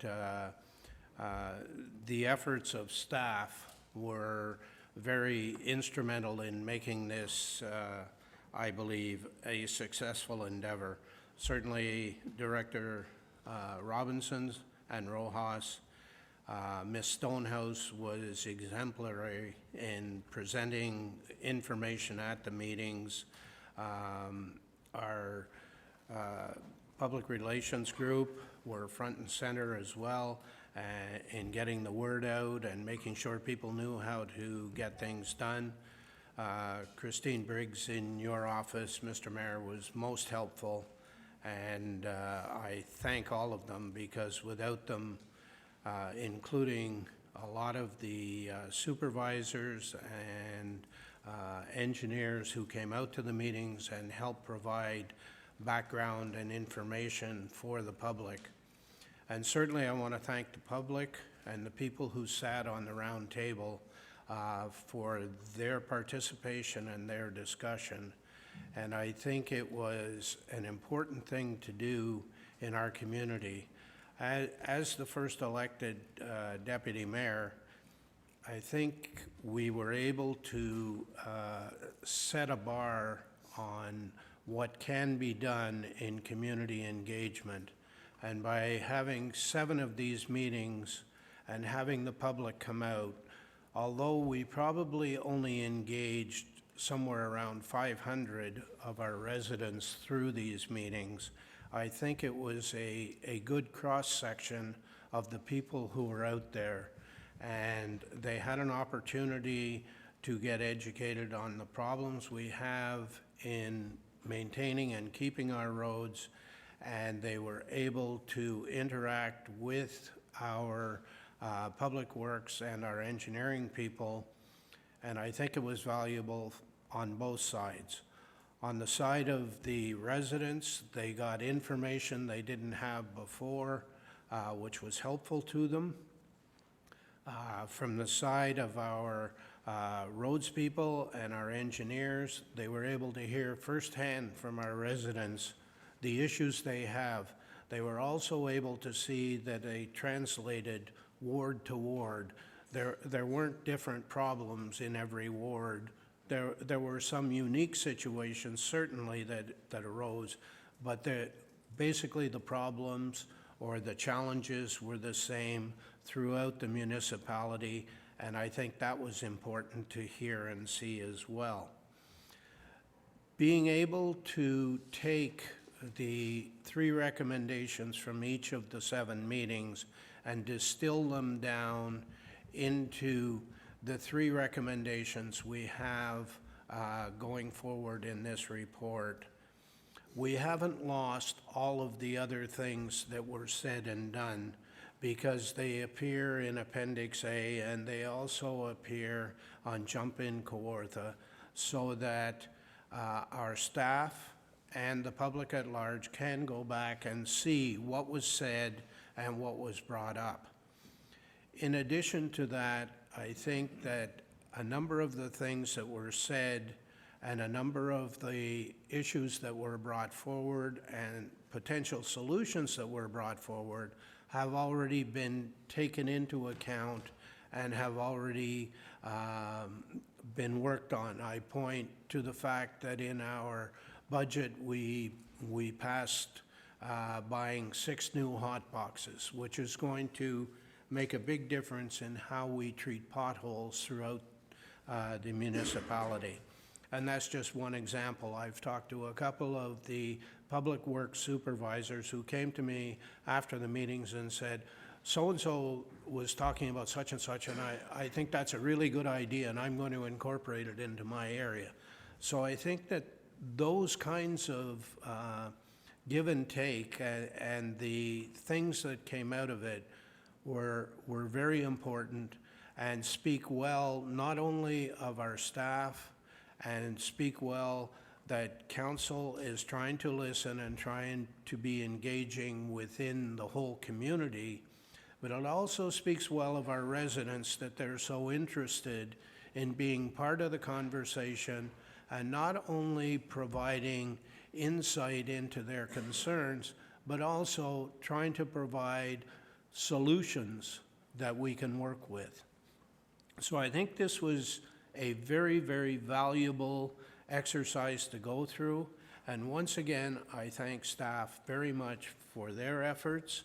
And I think that going forward, if we can continue with these types of meetings with perhaps some tweaking on how we do it, and not necessarily on roads, but on some of the other issues that we're challenged on, I think it would be a valuable thing for us to do as a council. So thank you all very much, and I hope that you found the report well done and that you found the report to be insightful and can support it. Thank you. Thank you. Any questions on the report? Comments? Councillor Ashmore? Thank you. Through you to, I guess just to thank former Deputy Mayor Elmsley for all he did. He did a lot of work. He even talked to my constituents, and he took the time and even to take the time out of his day and to talk to them and to not just appease them, but to really to educate them and to give them that sort of sense of satisfaction that their voices are heard. So it was great. And I was at the one in Omemee, of course, and then I think there was about 50 or 60 people, and I was at the one in Coboconk. There must have been over 100 people there, I think, or more than that. But it was just phenomenal, like what the ideas came out, and it was a really good forum. So just wanted to thank Councillor Elmsley and staff for all the work they did. Just one question.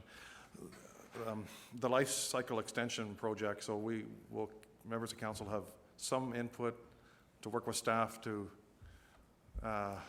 prioritize roads that'll be for that program? We approve a budget in the fall for life cycle extension. This motion is asking that the idea of that budget is that when winter's over and some of our roads haven't made it through the winter like they should have, staff go out in the spring and inspect the roads. They come back with, we're asking them to come back in the spring with a list of the roads that they're going to work on and what the need is.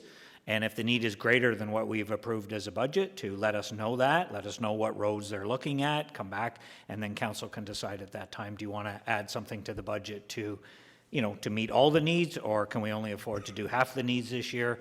We had a surplus last year in our budget, so, you know, we had a very successful program. We were able to put some money into it to meet it. All this is doing here, this motion is saying, bring us that information in the spring, and then we can make an informed decision on where we are and, you know, our financial situation at the time. Do we want to, it might come in with less roads than what we budgeted. It might come in with more, so, but it'll give us at that time a better input into what's moving forward. Okay? We'll have the ability to maybe add or We'll have the money. ability to add Okay. and figure out a way to fund it, yes. Okay, that's Everything fine. that gets added has a cost, as you know. But we'll have that discussion in the spring when we know what the list of roads that comes back. So I think that's a great direction and a good motion. Everybody's clear on the motion as printed? I'll call the question. All in favor? That's passed. Unanimously. Thank you, Councillor Elmsley. 9.1.2 is our next report. Proposed designation of 264 Pleasant Point Road. I'm not going to read the whole report. Emily Turner is here if there's any questions. It's a designation of a specific address on Pleasant Point Road. According to the report, the owner has asked that it be designated under the Heritage Act, and it's just starting the process to make that happen here at council. So anybody want to move it as printed? Councillor Dunn? Yeah. Councillor Ashmore? Do you want to speak to it, Councillor Dunn? Just a couple of questions. I am familiar with the church, and I was looking through the report to see who made the request, as in opposed to, but if the owners made a request, I certainly have no objections to it.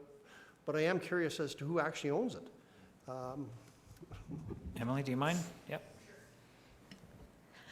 The church is owned by a board, so the actual owner is the Pleasant Point Union Church. So when the church was founded in 1922, they created a board, and the board itself continues to own the building. So it's kind of an awkward situation. It's not an individual owner.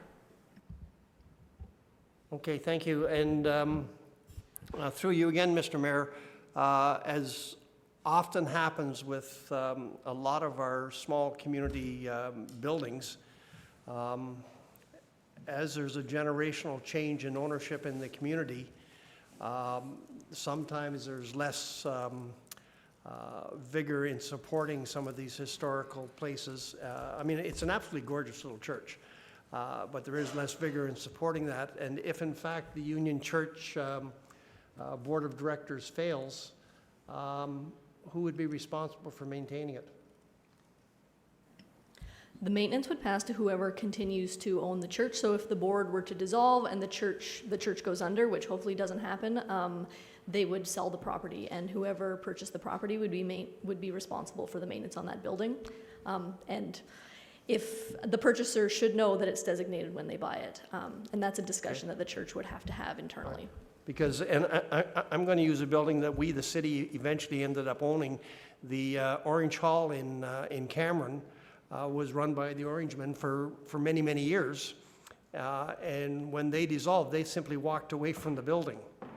And eventually we got the building by way of taxes and had a heck of a time selling it off. Now, luckily, it wasn't designated, but I have no problem. I mean, you know, but it is a curiosity thing. Yeah, I don't think the designation is a deterrent for somebody if it happens to sell down the road, and it's the board, I assume, that asks that it be designated, correct, as a board?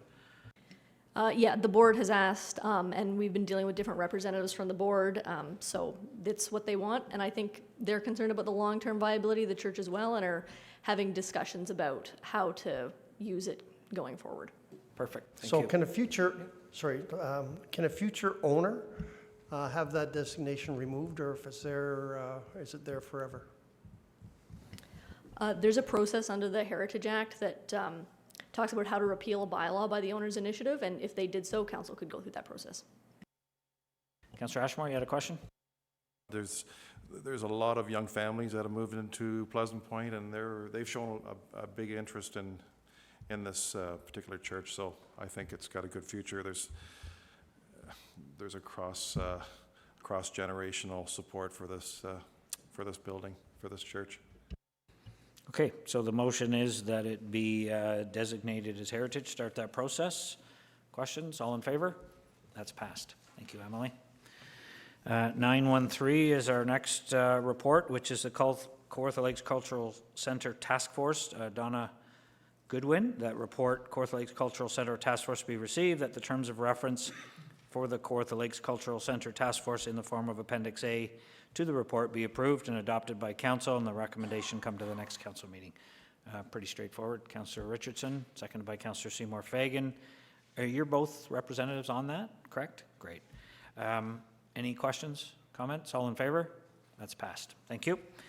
914 is the physician recruitment reserve request. Rod Sutherland's not here, but hopefully is.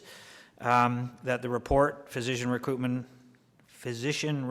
reserve request be received, that a payment of $8,500 to the Kawartha Lakes Healthcare Initiative be authorized from the Doctor Recruitment Reserve to support a physician return of service agreement executed by KLHCI. You'll move that, Councillor Vale, seconded by Councillor Elmsley. Yes? Questions, comments? It's all in the report, the rationale. All in favor? That's passed. Thank you.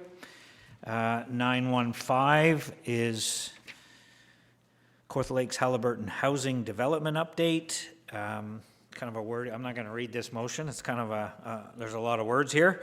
But my understanding, and Hope is here for any questions, is they've presented a work plan that was approved by council, and this is simply just a bit of a revision to that work plan, and that's why it's here. But is there anything I've missed there, Hope? It's pretty straightforward. Okay, you're not adding anything that we're not aware, you're not sneaking anything in on us. This is just, we've approved a work plan, and this is a slight revision to the timelines, correct? Yeah, that's correct. It's just a bit of revision between two projects and then finalizing out and giving an update on Finland, so nothing new. Thank you. You'll move that, Councillor Dunn, seconded by Councillor Elmsley. Councillor O'Reilly had a question? No, certainly speak in favor. Just wondering what the time frame is to sell, get the rest of the houses to the market, or as soon as you can, or when it all comes together? Yeah, through you, Mr. Mayor, yeah. So as the properties are vacated by the existing tenants, or the existing tenants have opportunities to move into home ownership, that's when they're going. There's only about a dozen of the 27 left to sell. Any further questions? So the motion is as printed. All in favor? That's passed. Thank you. We'll move over to correspondence. Item 921 is a request regarding the purchase of an ATV for the Kirkfield Fire Station from James Webster, President 5W Farms. I need a motion that the memo correspondence be received, please. Councillor Yeo, Councillor Elmsley. Any questions on receiving it? If you want to do a follow-up, you can do a follow-up motion, but let's just receive the memo first, because I probably won't support any of your follow-up motion, but let's do a receive. All in favor? That's passed. Councillor Yeo. Thank you, and through you, Mr. Mayor, I'd like to make a motion that the Kirkfield and District firefighters be able to access the 5W Farms Reserve, which is basically the Victoria Hall Reserve and Victoria Road that they pay into from their gravel pit. Mr. Webster has provided I'll get a seconder to the motion first, for an upset limit of $15,000. For the purchase of an ATV. For the purchase of a side-by-side ATV, yes. For the Kirkfield Fire Department. Yes. Okay. Seconded by Councillor Elmsley. Go ahead. Thank you, and the firefighters have, in the past couple of years, have had to respond to at least 2 forest fires, and this would make that job a lot easier. They have agreed to fundraise to equip this bike, and as far as a trailer and stuff like that, much the same as we buy a fire truck and then it costs extra to equip it. They are going to fundraise to equip this bike. Mr. Webster and his family are more than happy to have the money taken from the reserve they created, as that is exactly what they thought the reserve should be for. And the firefighters have gone out to the community and found this fund, and with the blessing of the fund organizer. So I hope council will support this on the 28th and have this firefighters get their 4x4 bike. Thank you. Councillor Elmsley, do you wish to speak to it? I remembered who you are. Okay, any questions? So I'm going to comment on this. I'm not going to support your motion. A couple of reasons. I think this is an operational issue between the chief and the station coordinator in Kirkfield. The chief and the station coordinator have talked about fundraising, and they've had an agreement until this fund came available, and I think this is a bit of an example of somebody doing an end run around the fire chief to try to get something through council, and I respect that Mr. Webster is okayed this out of this fund, but respectfully, it's not Mr. Webster pays in for it from his quarry. That was an agreement that was made when he opened up the quarry, but it's not really Mr. Webster's funds to decide what they should be used for. They were allocated for the Victoria Road Hall. Obviously, that's gone. So we should be looking at, what do you want to apply these funds for, something in that area in the future. But I think as a council, we're getting into an operational issue that we shouldn't be involved in. This should be between the chief and the station coordinator in Kirkfield to figure out how they want to put together a proposal and fundraise for an ATV for the Kirkfield station, so I can't support your motion based on that. Any other questions or comments? Councillor Yeo, you want to sum up? Yeah, and while I appreciate your thoughts on it, and without getting into anything that would require a closed session, I would just say I respectfully disagree with your analysis of the whole situation, and I'll leave it at that. If anybody wants to follow up on that, they can talk to me privately, or we can look at it in closed. Thank you. Thank you. So the motion is as printed to, you want to read the motion just so we're all clear?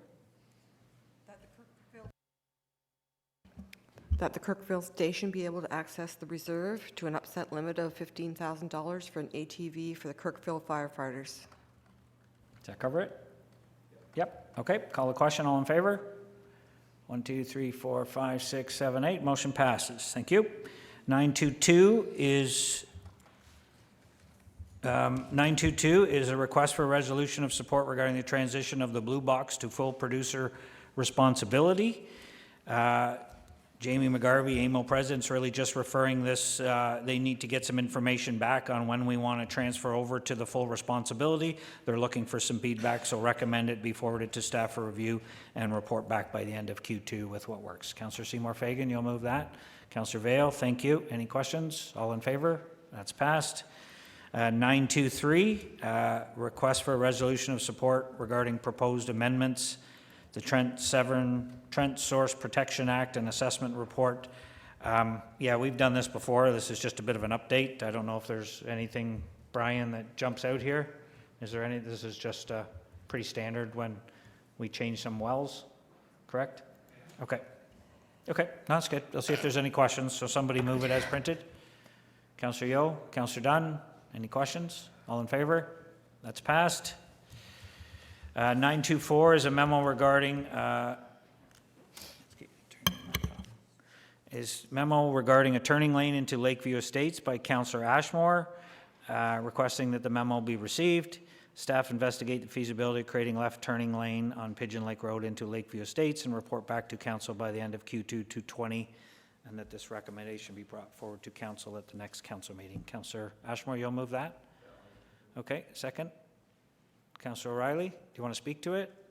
I'm fine, thanks. This is turning lane into coming from the north, turning left. This has been something that they've been asking for, from what I've been told, for years, and it's more of a safety feature. They're building there's a new subdivision being added adjacent to Lakeview Estates, and there's going to be more people going in and out of that subdivision, 2 subdivisions now, so it's just for staff to look at it and see if we can do it and see what the costs are.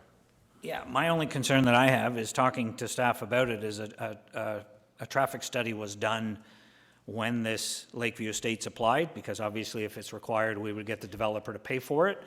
If it was done now, we have to pay for it as a city, and the traffic study came back that it wasn't warranted a left turn lane. So I'm not sure what you're asking staff to come up with different from that. It's basically already been done, but maybe I'll ask engineering to comment, Ron, before we come back to you. Go ahead. Thank you, through you, Mr. Mayor. A couple points. The subdivision, the old Bill O'Neill subdivision, is currently under development. There is a justification for a northbound right, not a southbound left, as part of that analysis. Last year, we repaved Pigeon Lake Road, including paved shoulders. So the platform, I think, is there in order to create the southbound left turn lane, if warranted. It would be a matter of just striping it, because I believe the platform is there, but we could verify it. But more importantly, the resolution of the memo asked for a report back by Q2 of 2020. I would imagine in this area, seasonal traffic or cottage traffic would have the greatest impact. In order for us to determine whether a southbound left turn lane is warranted, our first step is to do a traffic count. We would, again, if this motion passes, we would do a traffic count next week. I'm going to imagine the volumes are going to be drastically low, and it wouldn't be warrantable. So my only concern is with the timing of the report. In order to get a true picture of what the volumes are at that intersection, we would need to do it in the summer. Otherwise, you're risking artificially low flows. Do you want us to change it to Q3 220? Would that give you the summer to do what you need to do to get a clearer picture? I believe that would be better. Are you okay with that? Move it to Q3 220 to report back. Who seconded your motion? Councillor Riley, you okay with that? Yeah? Did you have a further follow-up, Ron? You have a further question?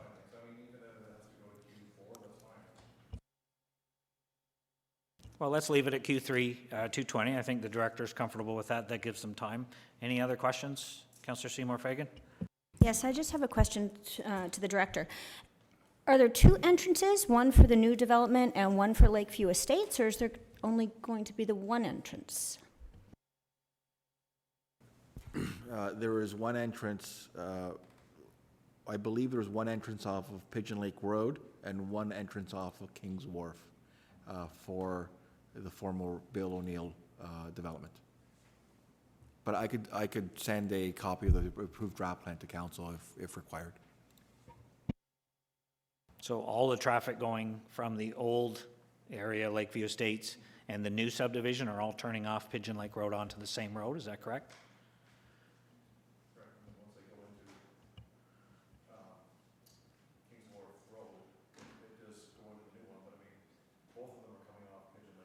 Right.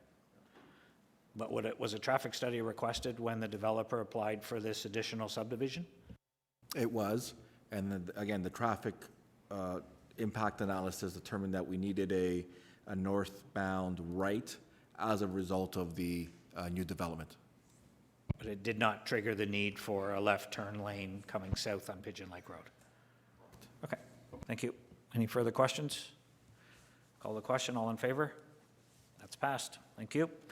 925 is a memo regarding tax relief for the Omimi Medical Center. That the memo from Councillor Ashmore regarding tax relief for the Omimi Medical Center be received.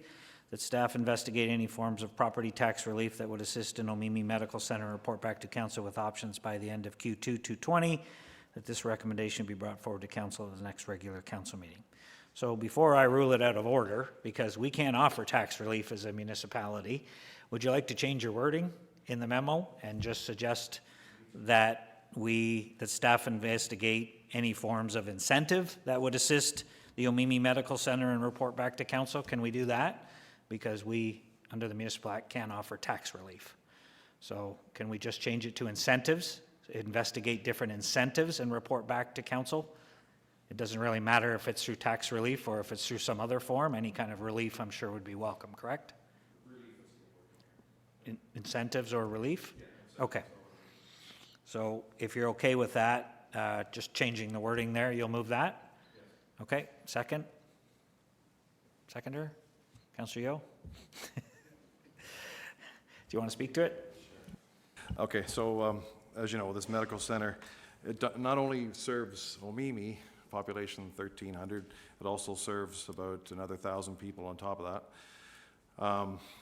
They've attracted, there's been 3 full-time doctors there. There's 2 right now. A new doctor's been added.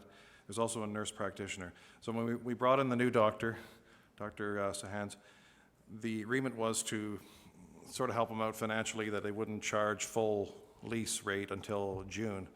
So it's made it cash flow tight for this community center, for this medical center, sorry.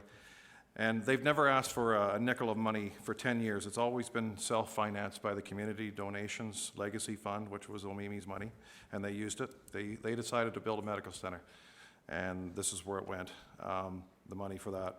And it's been a self-funding, self-sufficient organization, but the taxes have crept up to $15,000 a year, and it's just getting kind of tight, you know, to operate this facility. If you've ever been into it, it's so well run. It smells like a brand new facility. It still has that new paint smell. It's just so, it's a pride of the community and the board that runs it.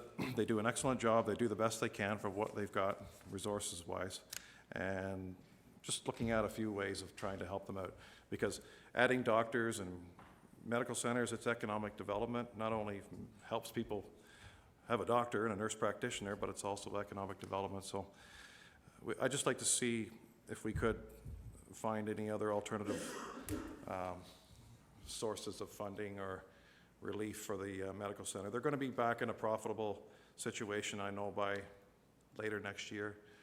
It's a temporary thing. It's not going to be an ongoing thing. They're going to come back again. It's just a one-time. Want to bet? I'll bet. This is it. No, fair enough. Okay, thanks. I've got a couple questions. Councillor Vail? And I guess if we're going to go to this movie, there are other nonprofit medical trusts within the city that face exactly the same thing. So I don't think that we should be looking at one and not looking at the others. Woodville being one, Cobeconk is another one, and I'm sure that I'm missing.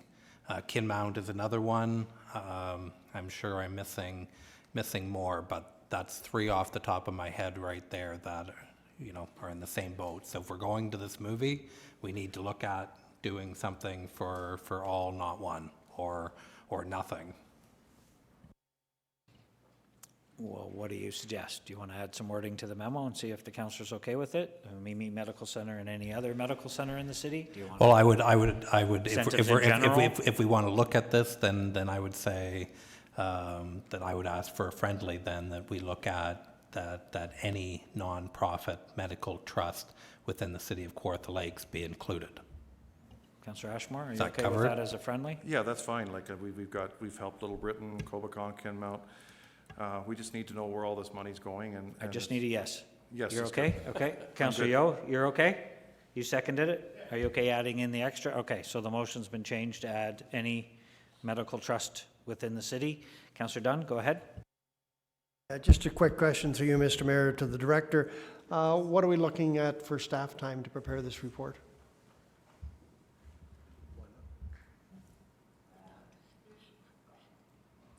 Through the mayor, it likely shouldn't take a lot of staff time simply because there aren't a lot of options other than grants that could be offered. Thank you. Councillor O'Reilly?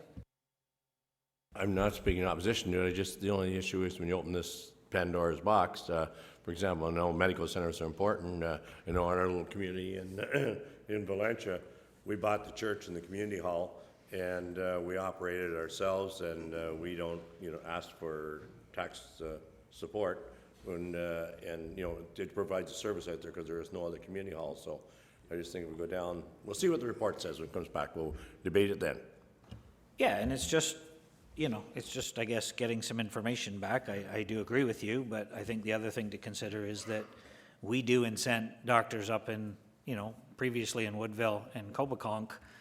We offer them incentives that we probably shouldn't be offering, but we do. So, on the other part of that equation is whether you agree with it or not. How do we do that for some and not do it for others? Is one area, are we saying is more important than another area of the city? We know that's not true. So let's get the info, I'll support getting the information back and see what kind of Pandora's box it's opening up. And I think some of the options will be fairly straightforward. It'll just be, at some point, we need to make a decision as a council. Are we incenting private businesses or aren't we?